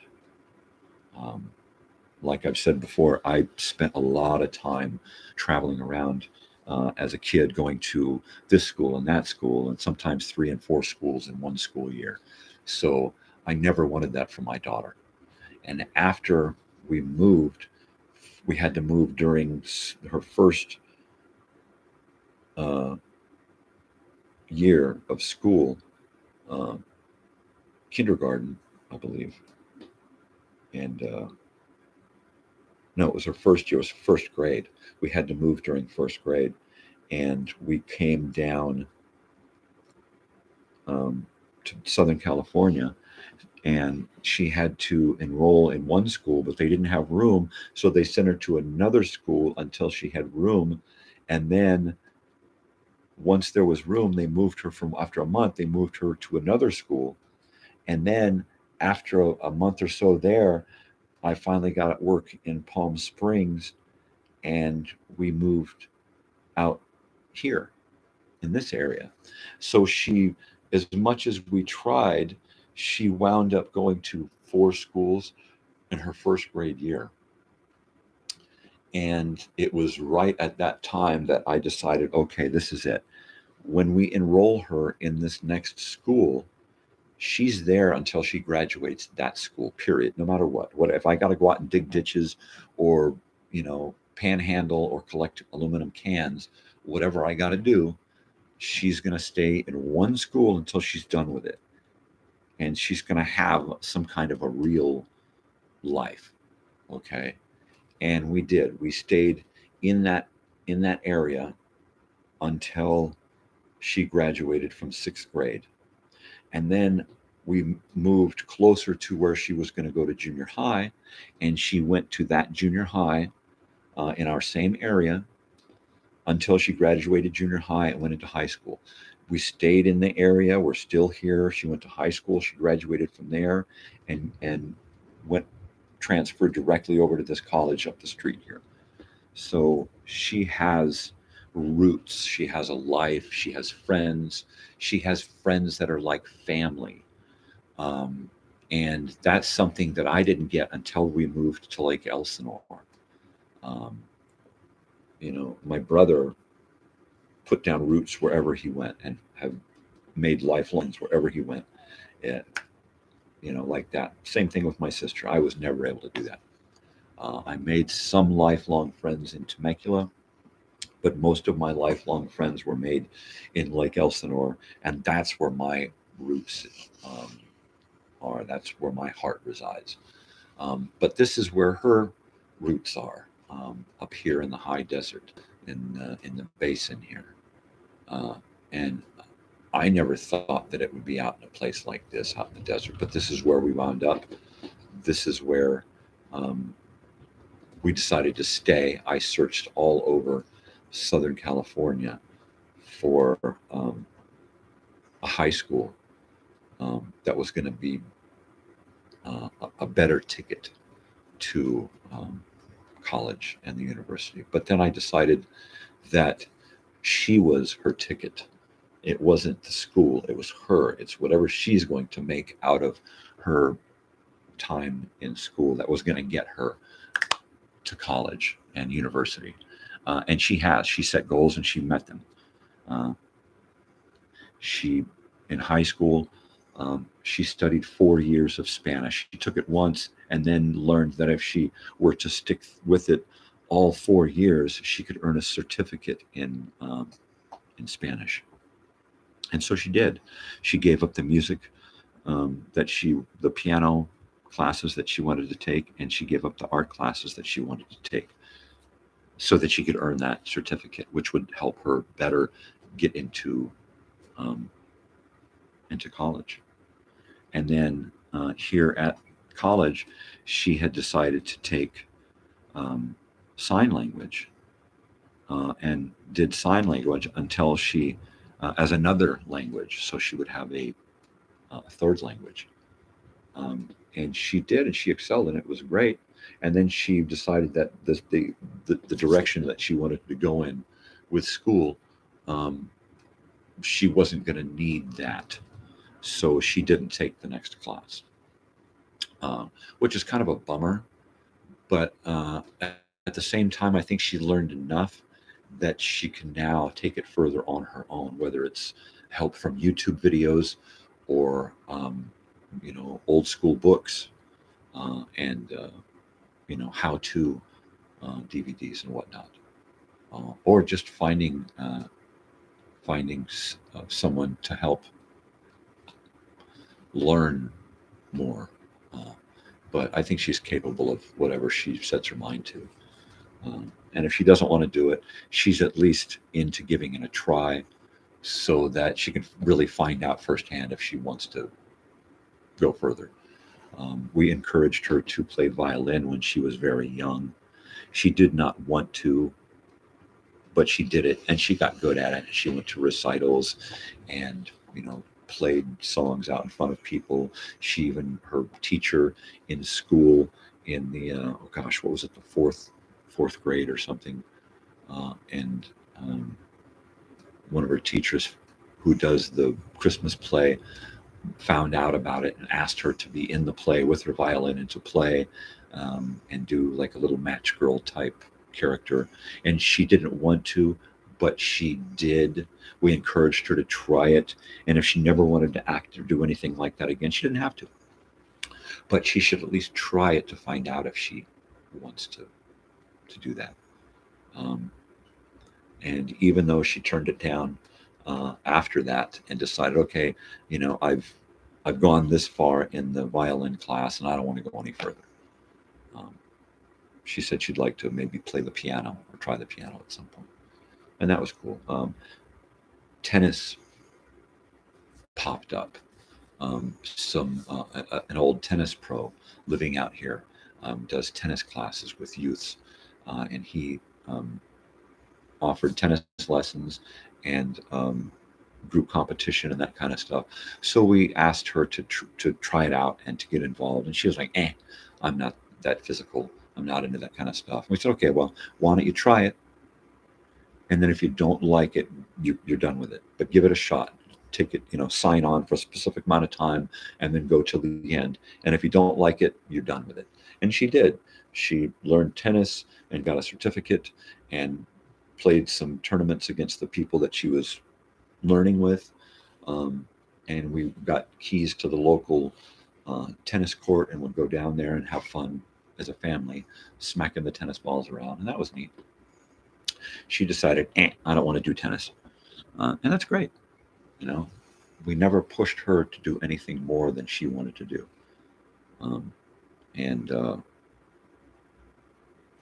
Maybe that's not perfect, but I was forced to do a lot of shit that I didn't want to do. And while sometimes I enjoyed it, it was kind of a forced enjoyment. Like it's either enjoy it or be miserable. All right, I guess I'll try to enjoy it. So I never wanted that for her. I wanted her to pretty much be in charge of bottom line. If she don't want to do it, she don't got to do it. If it's something that's not going to hurt her or kill her or make her feel miserable, then she's got to give it a shot. Same thing with eating foods. I don't like that. All right, well, you haven't tried it in a year or two. Why don't you try it again?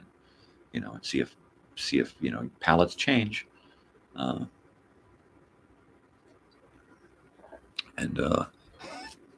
was like avocados and guacamole. Ugh. I hated it as a kid. She hated it when she was young. At some point, we made her try it again, and it was the bee's knees. She fell in love with avocados. Could not get enough avocado guacamole. To this day, avocado toast is a hit. And we got avocados in everything. We put it in so many dishes when we can. What was I talking about? I was just talking about college and my daughter. And so my father was able to go to college and graduated and then go to university and never quite made the bachelor thing because he had us 3 kids to deal with. Having been, chased around the state because of, certain involvements that he had in the 1970s, made it real difficult to stay in school all of the time.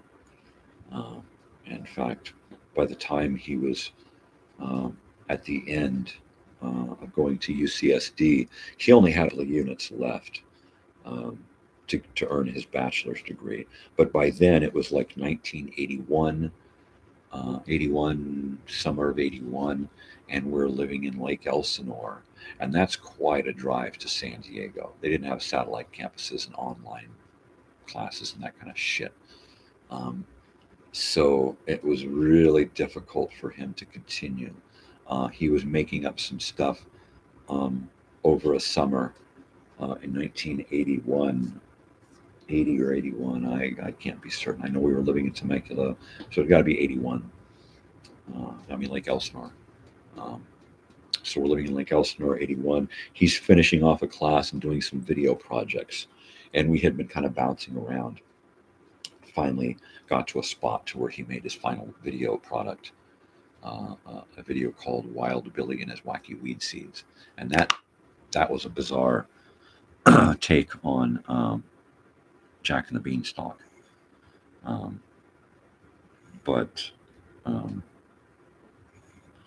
Yeah, he didn't get to go back to the university and finish. And that was because, he had 3 kids to deal with, and he had to go out and earn that $5 an hour job, because, like I said, he had to stay under the radar, and it was kind of a drag. We were a drag, and yeah, it was a bummer. It was a bummer. I can't guarantee that he would have ever gone and accomplished anything further after getting his bachelor's degree, because he wasn't really built like that. He was doing this more for himself and more to get, the financial aid out of it, which wasn't all that much back then, really.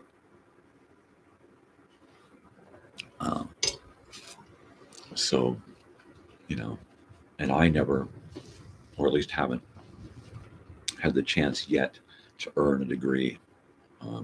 It took me, up into the 92 to get a general education diploma, a GED, and that was a few years after I should have graduated from high school.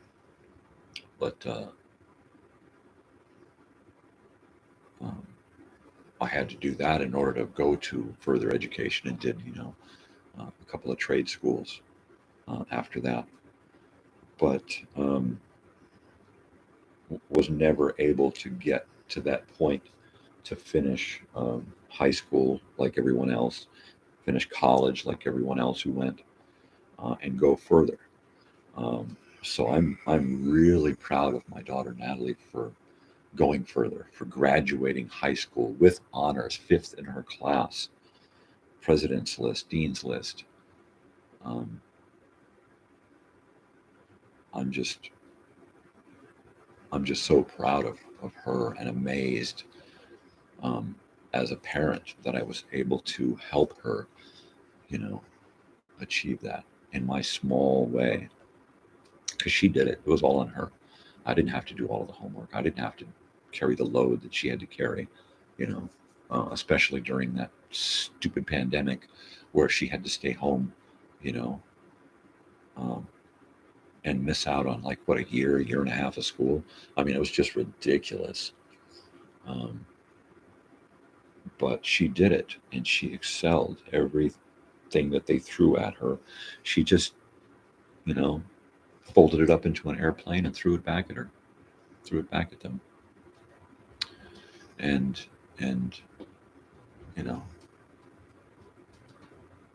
now she's just, her petition for graduation has just been accepted here locally, so she'll graduate here with an Associate of Arts degree and transfer to the university at the satellite campus and spend 2 years there earning a degree.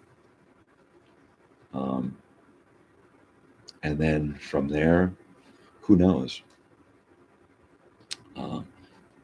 She may decide to go out into the workplace, or go to work part-time and continue going to school, or there's so many options. I mean, why not stay at home and go apprentice somewhere and go to school part-time or work part-time or something. But as far as I'm concerned, she can stay at home as long as she needs to or wants um, to help her achieve whatever goals she needs to do. You know, that's what we're here for. We're here to back her up in every decision she makes. Help her to make the right decision. And then when she makes that decision, just get behind her and help whatever she needs help with. You know, and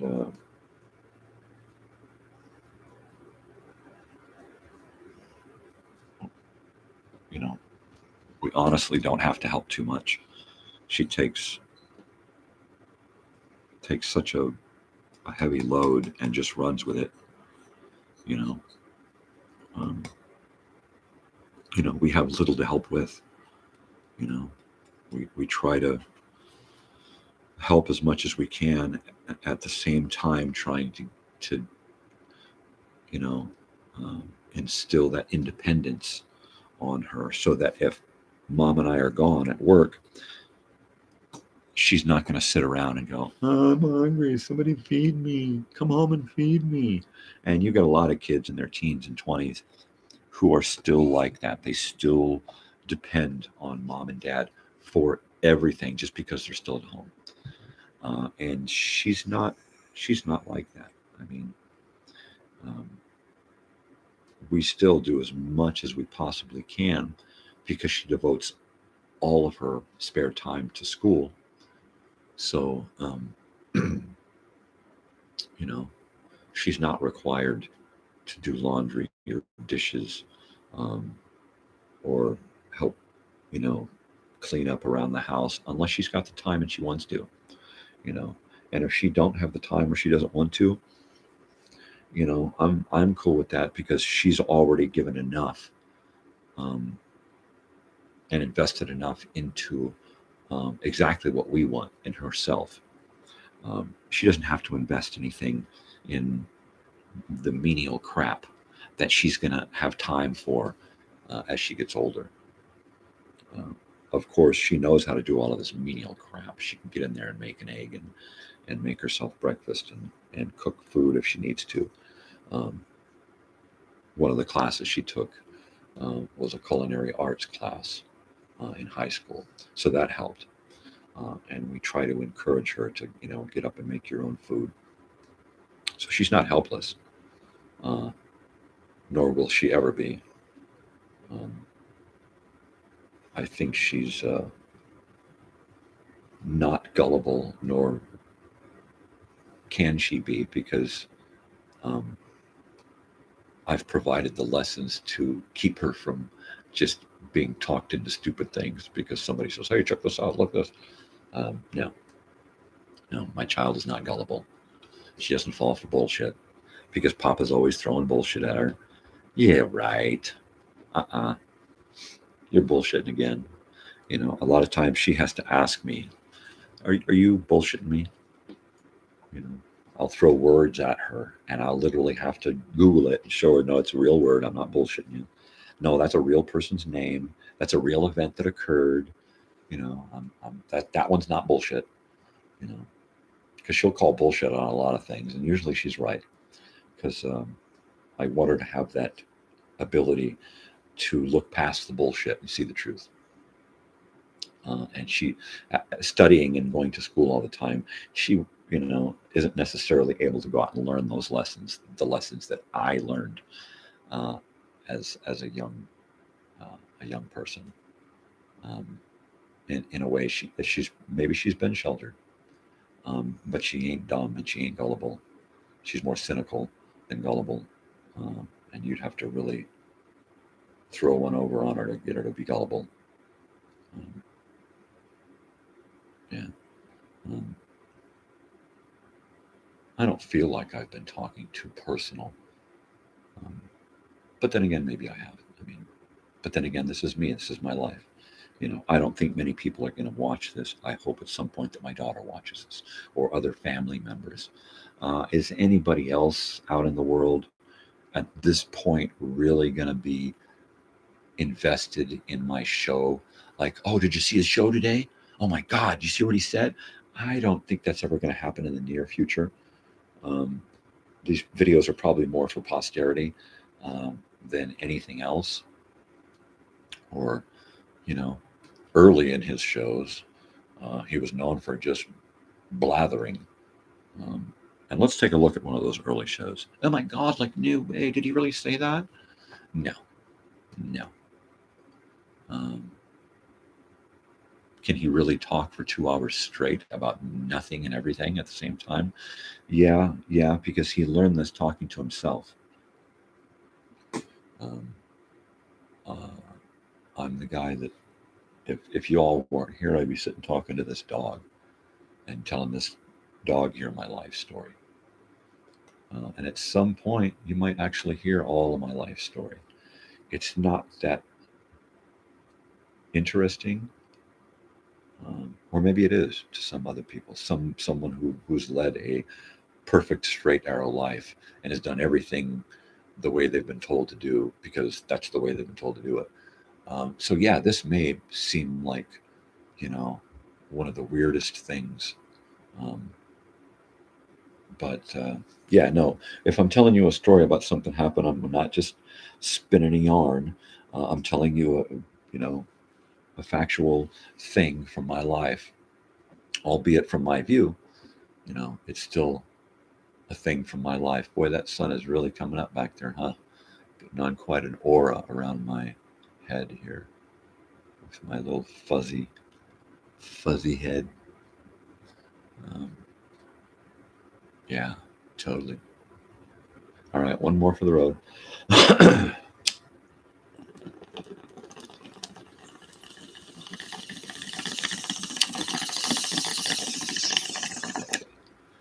And all you non-smokers and non-stoners, um, I don't mean to do this to offend you and all those people who used to smoke and don't now and think it's the devil's weed and all of that. I'm not doing these. I think we're all adult enough now. Um, I think humanity has grown up enough to know that, you know, everyone is his own master. And, I'm in charge of me. I've never forced any of this on anyone or anyone in my family. You know, they don't pay the price for my vice. I do. This is my thing. This is my little world here where I do my stuff. Um, and I'm not. There's that wind again. I'm not doing this to rub people's noses. If you used to and you don't anymore, and this offends you, turn it off by all means. If it makes you want to do, this or that or smoke again, and you can't and you don't want to, well then, if you haven't got the strength to just say, if you can watch a Cheech and Chong movie, right, and not want to smoke weed and just laugh, well, then I hope you can get the same out of this, that you don't want to just, oh my God, this guy makes me want to smoke I don't get that feeling when I see someone smoking a cigarette or drinking beer or popping up a line of cocaine. Those are things that I used to do. I don't do those things anymore. I'm a pot smoker. Every once in a while, I have a beer, maybe a mixed drink, but that's like a few times a year. You know, um, I think the last time I had a drink is I had a beer out at that show the other night, a couple of week or so ago, and that was only because we were close enough that I didn't have to drive us home. Um, so, even though my wife said you drive, I said no, I had a beer. She said, yeah, but that was like an hour ago, and you drive better drunk than anyone. And I said, well, drunk maybe, but I've had a beer, and be that as it may, my standing rule is any amount of alcohol goes past your lips, and you're done driving. I don't care how you say it affects you. Alcohol is a poison to the brain, and it will screw up your abilities to operate heavy equipment, including a car, which is just a couple of tons worth of moving death, under the wrong circumstances. So no, I never do that. I never drive, stoned. Well, if I know I gotta drive, I just lay off it, man. But then again, I've been smoking since I was 15, and studies show that marijuana affects you different than alcohol, and long-term marijuana smokers are able to handle repetitive tasks differently and pay attention to things differently than those affected by alcohol in any amounts. So be that as it may, I still do not advocate intoxicated driving at all under any circumstances. Walk, get a cab, get someone to drive you. Be a designated driver. I was a designated driver all as a kid. I didn't get a license until I was 19, and I was a designated driver at 15. And in our little town of Lake Elsinore, I got away with it. Even being pulled over by the police and telling the police, look, I'm 15, but they're all drunk, so I'm the designated driver. I have no driver's license. I know how to drive. I've driven lots. It's a small town. Everybody knew how to drive. Not everybody had a license. And I never had a car until I didn't have a car until I was like 20, with that van, man. And so I didn't get a license until, in fact, I got a ticket and had to get a license at 19. I finally got a license. Living in a small town, there was just no need for a license. I didn't even have a car, so what the hell? So, yeah, I don't advocate driving intoxicated in any way at all, ever, with any kind of drug. And that's prescription medication, cough syrup, fucking Robitussin, NyQuil. I don't care what you're taking. Never get behind the wheel when you got anything foreign in your bloodstream. That just ain't good. We got enough idiots out on the road who can't put their friggin' phones down long enough to make it through an intersection safely. So, you're going to compound that with intoxication? I don't think so. The last time I went to jury duty, I was sent home, and they didn't want me because they had an intoxicated driver case, and they were looking for impartial people, and I'm not impartial. I totally, right there to the attorney, the lady who they were defending, the prosecutor, the judge, everybody in the courtroom, I told them bold-faced, look, as far as I'm concerned, any alcohol goes past your lips and you're done driving, period, end of story. That's how I was raised. All right. I've had friends that were killed by drunk drivers, and at that, everybody balked because we weren't supposed to say that. We weren't supposed to refer to her as a drunk driver. And as far as I'm concerned, anyone who does that is a drunk driver. And I said it again. And I told them, that's just the way it is. That's how I was raised. And I look down on anyone who puts any amount of alcohol past their lips and then gets behind the wheel. Everyone is different. You can't say 0.08, 0.0 this. It doesn't matter because everyone is different. Everyone's brain is affected different by the poison that they're throwing in there. Okay. So, no, I don't believe that anyone with a specific level of alcohol in their blood should be allowed to drive. No, nope, not a chance. Um, and you can all crucify me if you will, and I'll, go for it. Poke me, jab me. I've been poked and jabbed before, you know, for my beliefs. And my belief is no booze. You know, you do booze, you don't drive. Period. End of story. You know, and when you see what it does, then you know why. And if you're just too stupid to realize it, well, then drink yourself to death. Damn it. Do whatever you're doing. Just do it at home. You know, don't bring it out into the world and make others pay the price for your bullshit. Don't make us responsible for your actions. There's enough of that going on in the world. You know, there's enough of that going on. And there's enough hate out there too. Enough with the haters. You know, I hate haters.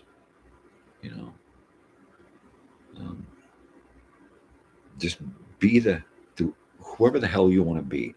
Be you. All right. Just don't do it with hate. Don't do it with malcontent. Don't do it with a bad heart. Don't be yourself with ignorance. All right. Be the smartest person you could be, the best person, the nicest person, the most loving person you could be. Don't go out of your way to be an asshole for asshole's sake. Come on. We're better than that. Humanity is better than you know than just beating somebody up because so you can prove that or to take what they've got. I mean, come on. That's stupid. Haters gotta hate. When you just want to kick someone's ass who hates, right? Just kick their ass. Well, I don't advocate violence at all, ever, at any time, either. I don't think that anyone has the right to put themselves physically on anyone, hands or otherwise, on anyone, even your own children. You know, anything that you can say with your hands, you can say with your heart and your mouth. Okay, you don't need to ever raise a hand to anyone for anything unless you're defending yourself. And if somebody's coming at you to perpetrate violence upon you, beat the fuck out of them. You know. Um, but other than that, you know, there's no reason for anyone to hurt anyone else. I mean, come on. We've got countries going at each other. All right, I'm not going to get into politics. All right, but humans, uh, we just need to be nicer to each other. We've proven that we can't be nice to the animal kingdom, and we've proven that we can't be nice to each other. But we keep claiming to be better and smarter than we were in the past. Yet, things just haven't changed much. So where do we go from here? There has to be some kind of revolution of love, of change, of compassion, of people, and a revolution of intelligence. You know, if humanity is going to evolve, we're going to have to survive, and if we're going to survive, we got to be smarter than this. If you're going to go out there and make it happen, well, make it happen for the best. I mean, we got all this stuff going on, social media and YouTube and all these other platforms and stuff, and they're just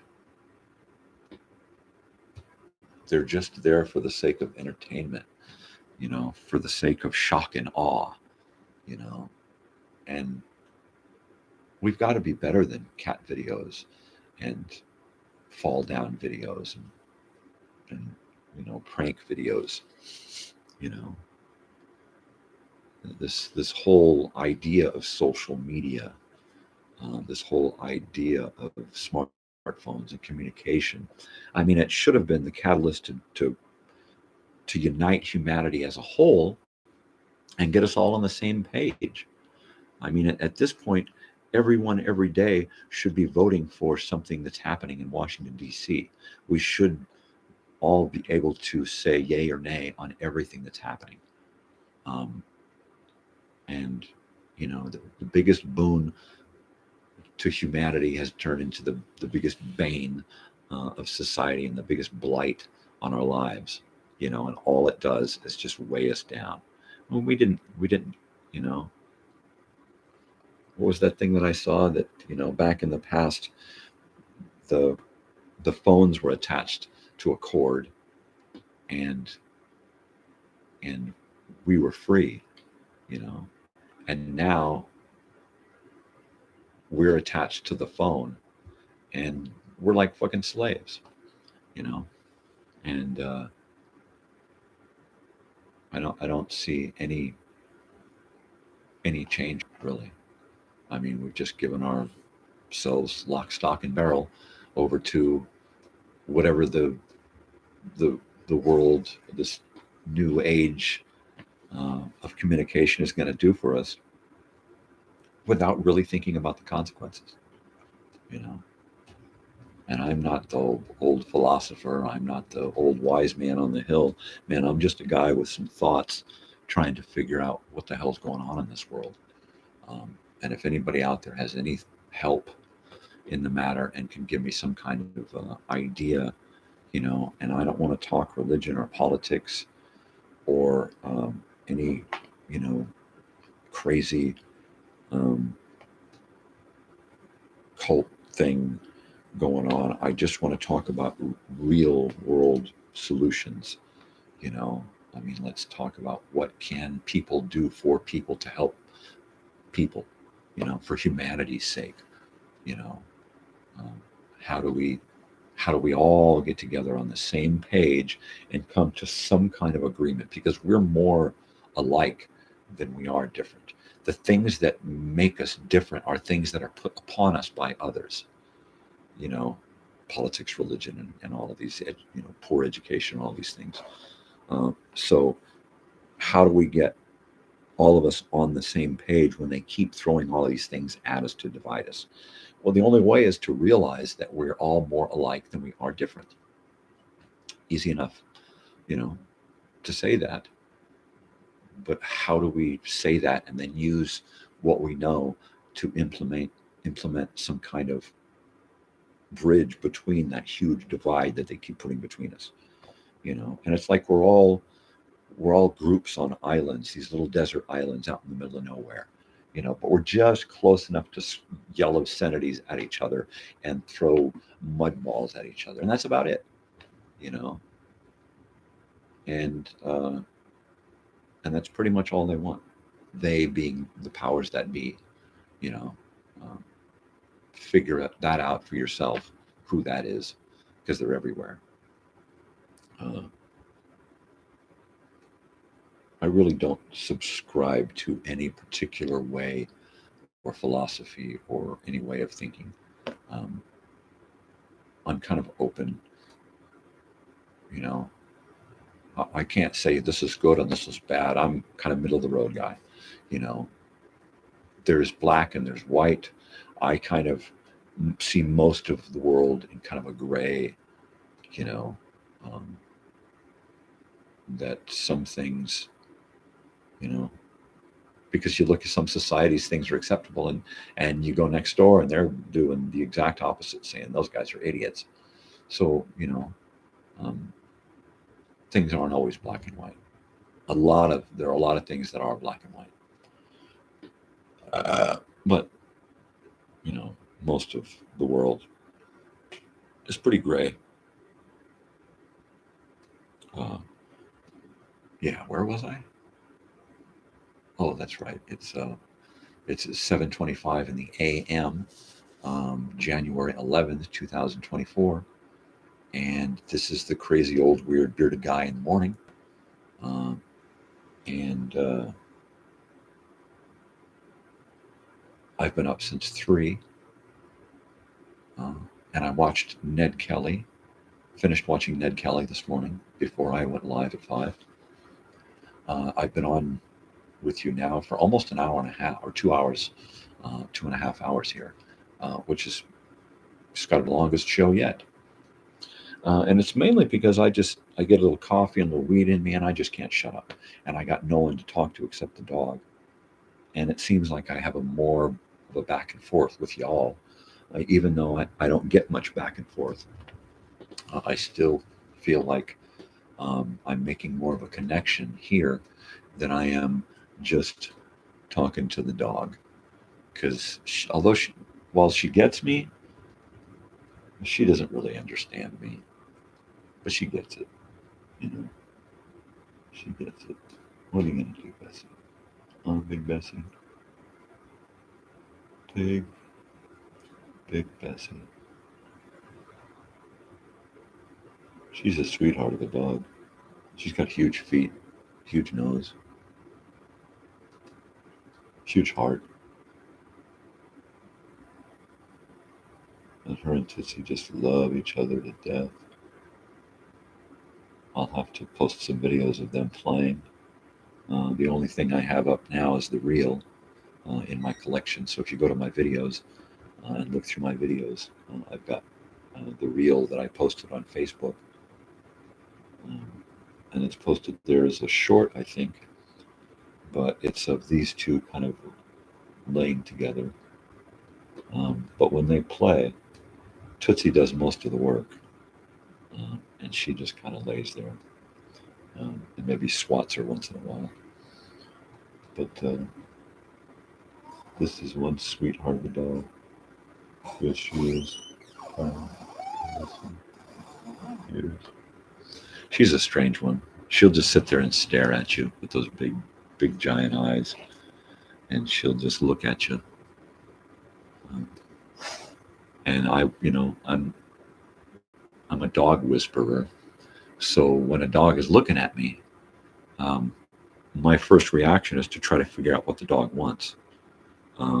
And I can read most of the other dogs pretty well. About 90% of what the dogs are telling me I can figure out right away.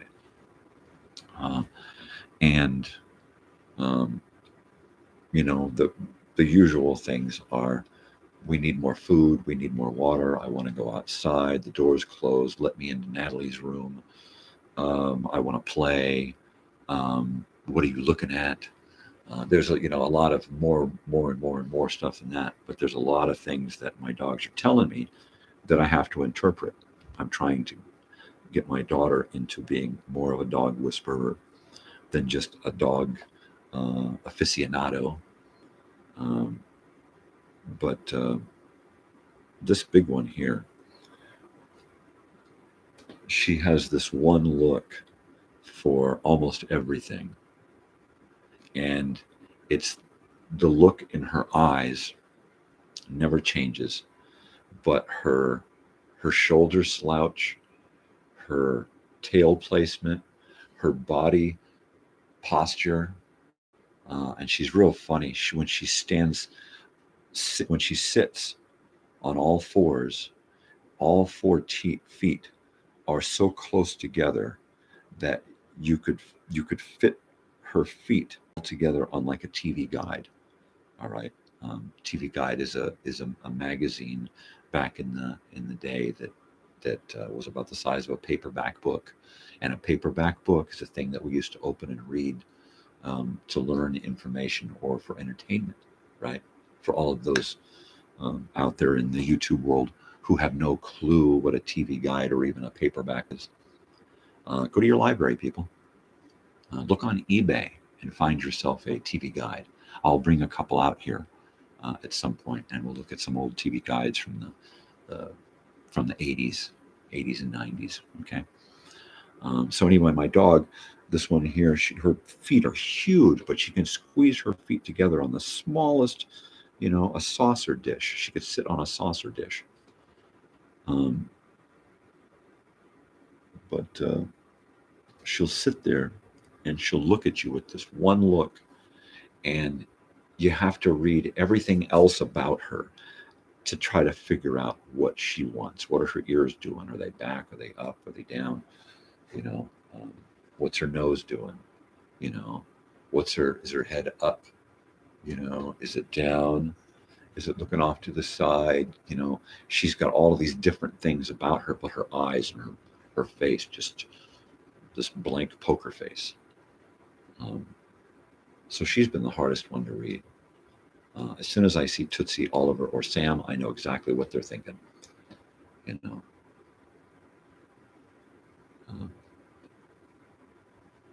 Yeah.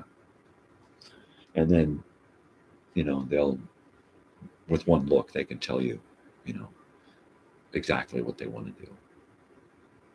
And then they use their body and the body language and their motions. That's real important. You know, what are they doing? What's their demeanor? You know, gosh, dogs are so much fun to read. Yeah, dogs are a blast. I've always had fun with dogs. We've had dogs all of my life in our family, and the different factions of or configurations of my world and my family. There's always been dogs around. Very seldom was there not. In fact, there was a time when I didn't have a dog, and I would, you know, be a caretaker for friends with dogs. My friend Andrew's dog, Frodo, spent quite a lot of time with me hanging out because we were such good friends, me and the dog, that, yeah, we spent an entire summer together once while Andy was traveling. And good old Frodo. Just a big, giant German Shepherd Chow mix. Just a beautiful brownish, reddish color. Big, beautiful mane and hair and tail. And he led a really charmed life, being able to go out on the road and follow the dead and do a bunch of the things, living in the mountains and running with coyotes, running, backpacking with Heather in the back country up in Mammoth. And then hanging out with me in Mammoth over a summer, camping in a tent. We spent an entire summer, me and this dog, painting, house painting, and camping in a tent out on the scenic loop out behind Mammoth, the town of Mammoth. Free camping and painting, house painting. The dog was able to go with me to work, so that was like a win-win situation. And I had a companion during my year camping, and I did that to save money because I wanted to camp. So that was my big time camping thing, and that was probably in 1997, the summer of 97. Yeah. And so that was probably one of my best experiences with dogs, one of my earliest experiences with random dogs was back in my 7th grade year, which I think was 1981, in Lake Elsinore Jr High School.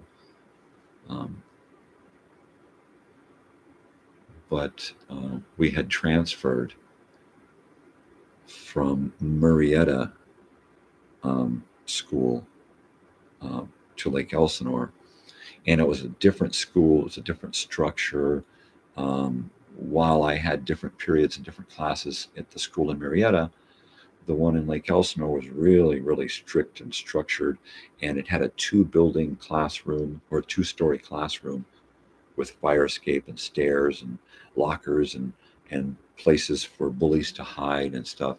So we moved, and I started at the school. And after a few weeks of not fitting in and just getting bullied by the staff and the students and the teachers and pretty much everybody under the umbrella of the campus, I was just picked on like an old bagel, like pigeons. It was just horrible. And I decided, you know what, I can't. If this is making me crazy, I'm depressed, sad, frustrated, angry all the time.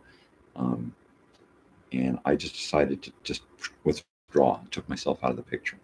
And one day I walked up to the bus stop, and all the kids were standing at the bus stop waiting for the bus. And I walked up to where the kids were, and before they could even harass me and harangue me about who I was and how I looked and bully me, I just walked right past them and kept walking. And I walked up the street and turned the corner and walked, and walked and walked and walked and walked. And I walked around the whole neighborhood all day long until I saw the bus starting to drop kids off in the neighborhood. And then I just walked home and got off, pretended to get off the bus and went home. And I did this from then on. I did this every day for the last 6 weeks of 7th grade. I never went back to 7th grade. I decided, they don't want me, I don't want them. And I spent that 6 weeks, the entire 6 weeks, on my own every day, walking around the neighborhood, and would, just hang out with the local, would hang out with the local dogs. And I'm going to go check my sound really quick to make sure that I'm actually still alive here.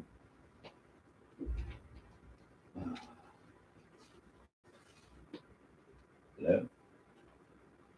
Okay.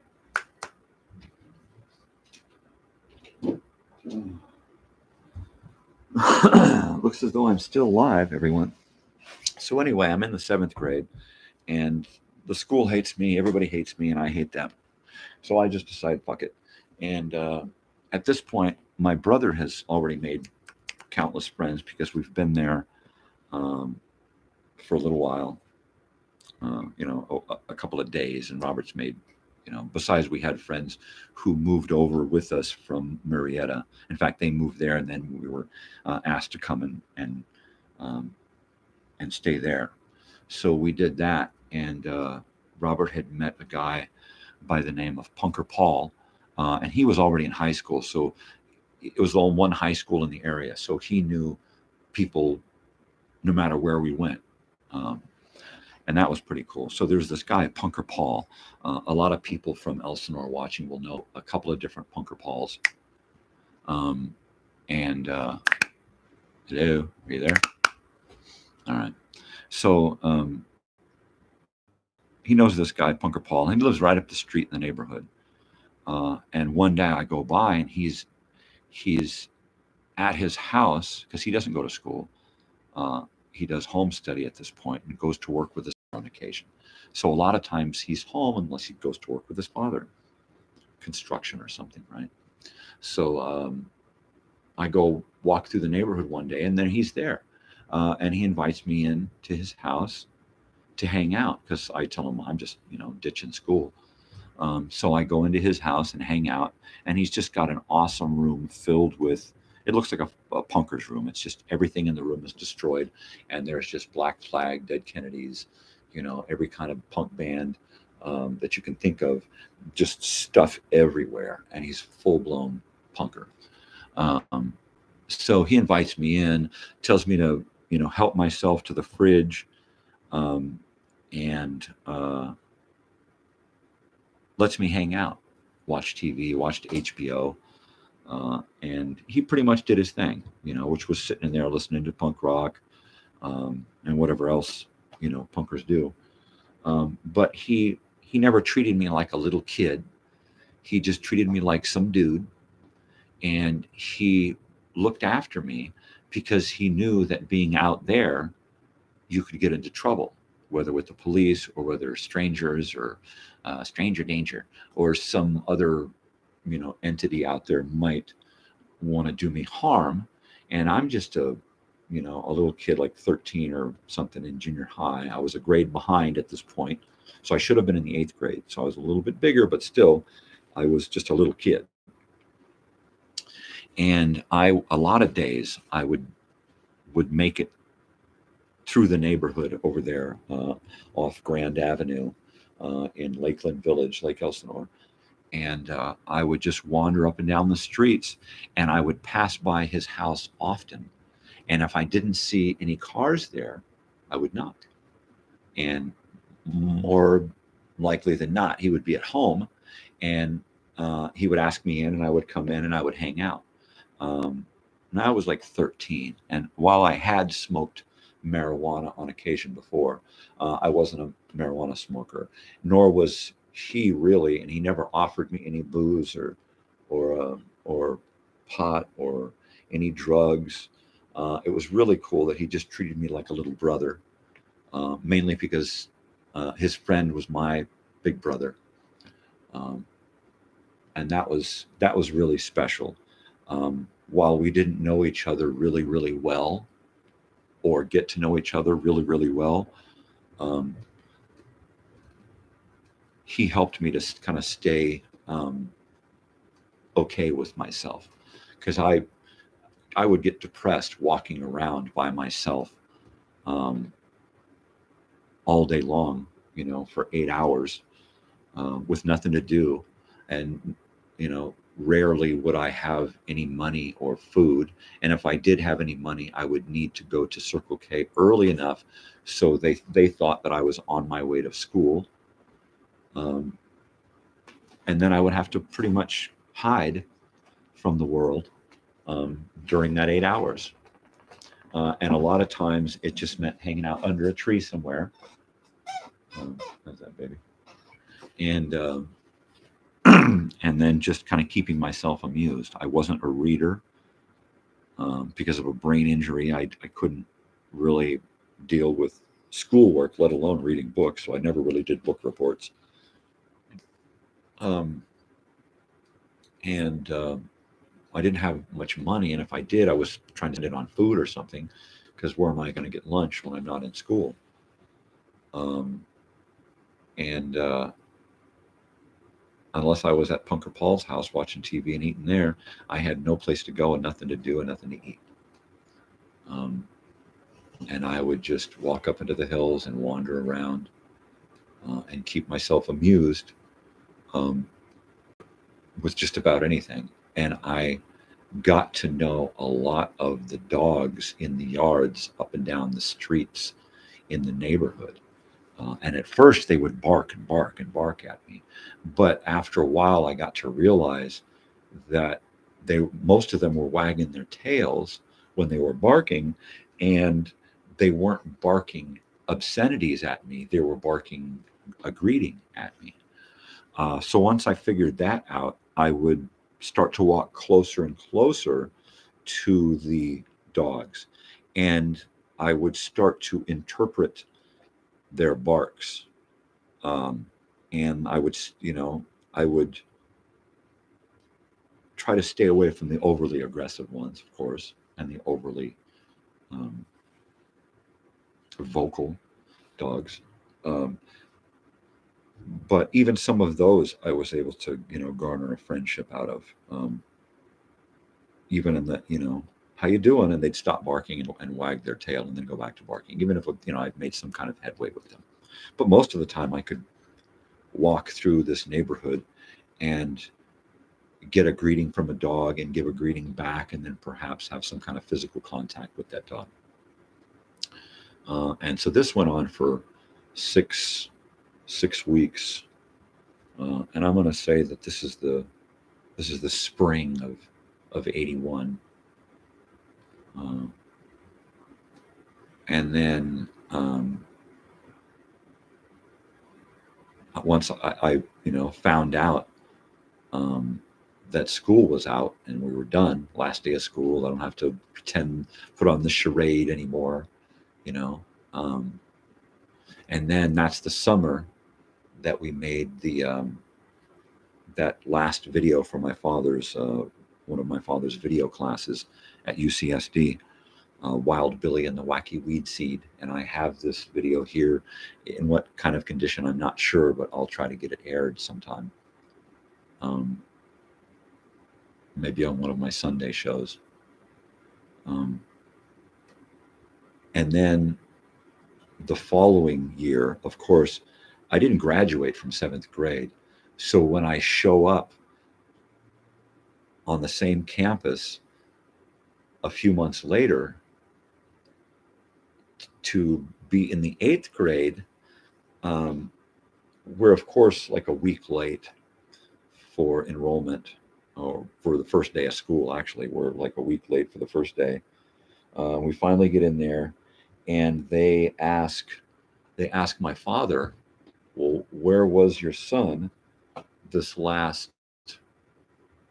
6 weeks of 7th grade last year? You know, and without skipping a beat, my father said, well, he had bronchitis, and looked down and gave me a kind of that knowing grin, like, you're busted. And I about shit my pants, because I had expected something to happen and have to pay the piper at some point.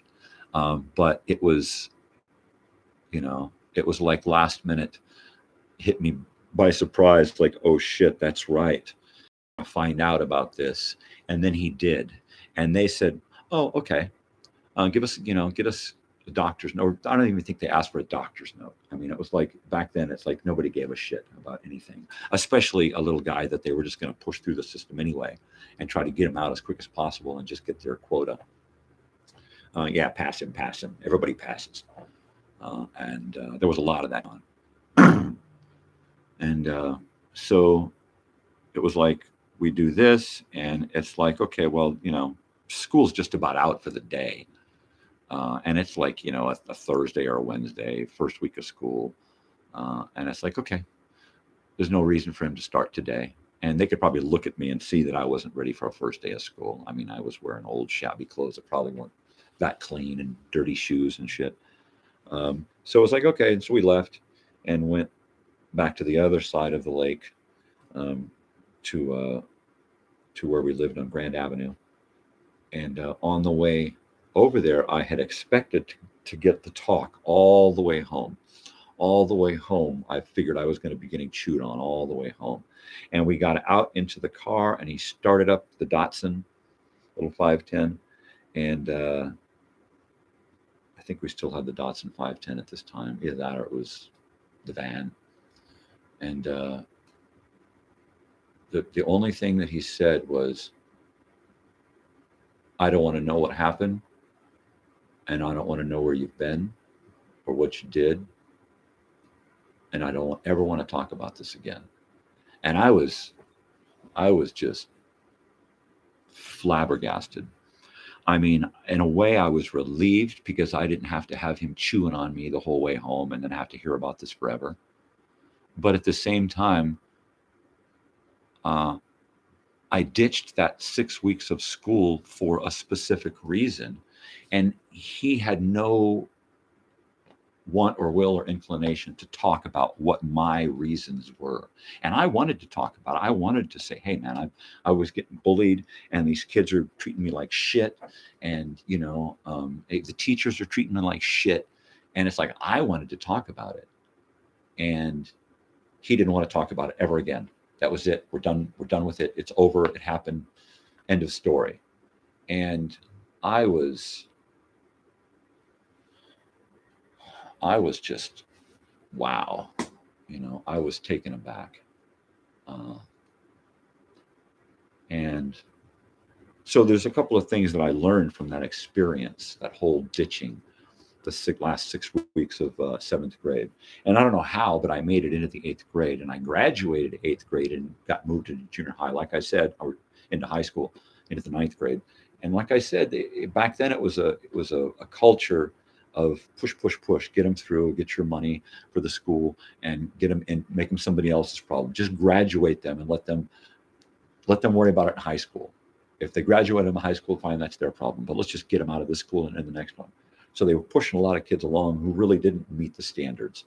Illiterate kids like me who didn't do much work. So a couple of things that I learned was, one, for the most part, what I learned was independence. I learned that I was in charge of me. I could decide, you know what, this isn't good for me, and I'm going to do it this way, right? And that was a big change from it, because before I was always beholden to what my parents wanted and what my siblings wanted and what the rest of the world required of me. And this was my first big step into independence. And it kind of evolved over that summer, but and then throughout my teenage years, I really asserted my independence. And the other thing that I learned, the unfortunate thing, very unfortunate thing that I learned from that experience was that no one on this planet cares or is going to care as much about you as you do. And that includes, unfortunately, sometimes your family. And I found that out, that because it was too difficult for him to think about or deal with emotionally, and maybe it was because he wouldn't have been able to control his anger at what I had done. Maybe that was the reason why he didn't want to talk about it. But the thing is that I was the kid and he was beholden to me for answers and understanding. He should have been there. He should have said, "Hey, what happened? What happened?" I would have wanted to know. I would have, gone through my whole life wanting to know had I not asked. What happened? Why? What led you to not want to be at school for 6 whole weeks straight? So when I learned that lesson,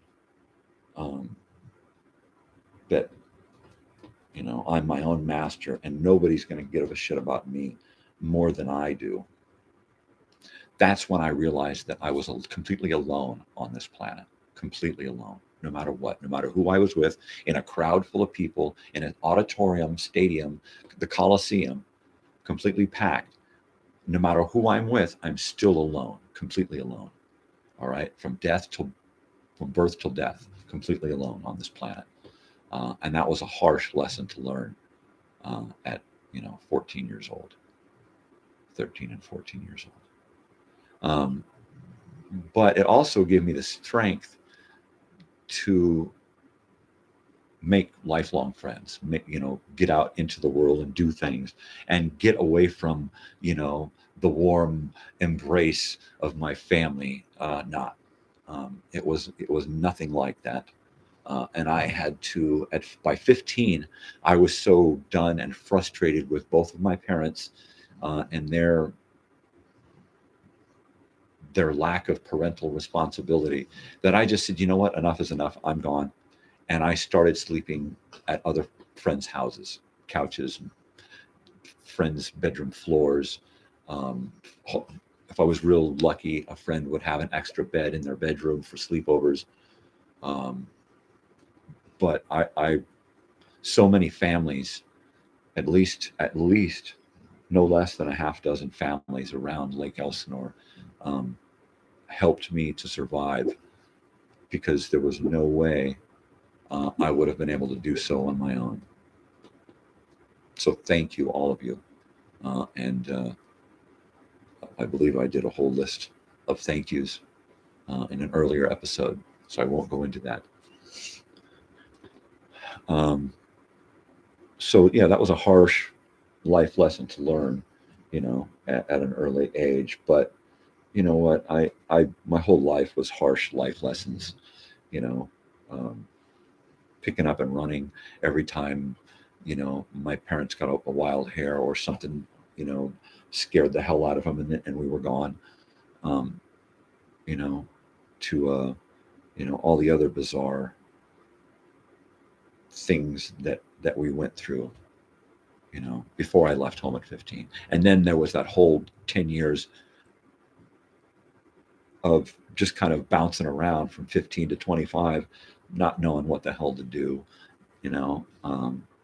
and all of those crazy experiences, um, and that was, yeah, we'll get more into that. I can't believe that we're going on 3 hours here at 7:55 a.m. January 11th, 2024. The sun has come up. It is another cold and windy day here in Joshua Tree, California, in the high desert. And this is Crazy Old Weird Bearded Guy. And I can't seem to shut up this morning. But okay, I don't think I say much important stuff to anyone else, but things that I need to talk about and get off my chest. Well, the coffee has taken over, and I think it's about time to get some breakfast, and definitely time to get some kind of project up and going today. Hopefully my daughter will be up sooner than later, so while I'm still active, we can go to the school and take care of her business there. Yeah, good stuff, people. I'm trying to keep my shows, I wouldn't say action packed, but at least packed from beginning to end. I don't want there to be any real big lulls or downtime in what I've got going on. And my there's no real method to my madness yet. Um, and maybe that's what makes this is that I just kind of get on, and we talk about whatever's going on, and then get off again. You know, and that's cool. That hum or sound you hear in the background is my heater over here. So you've got kind of a hum or buzz or something. Sounds like listening to a seashell, right? Um, so yeah, I don't want to, other than talking about movies and TV and listening to old radio shows and stuff. I want kind of an open forum discussion about things from the past, preferably things pre-90s, but some early 90s stuff is cool because 80s wasn't really dead until the first, second, third year of the 90s there. And for me, that's kind of where it was at back in the pre-90s era there. Back when I was a pre-20s, the first 20 years is kind of the formative years. So I kind of like to think about that period because that is more of what made us who we are, is the first chunk of our life, school and learning and learning how to socialize and that kind of stuff. So,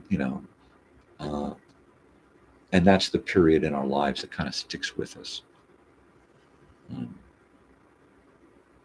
So that's kind of where I like to stay. And on that note, I am going to call it quits for today, and I'm going to shut down the old Crazy Guy studio, and I will clock out and see you.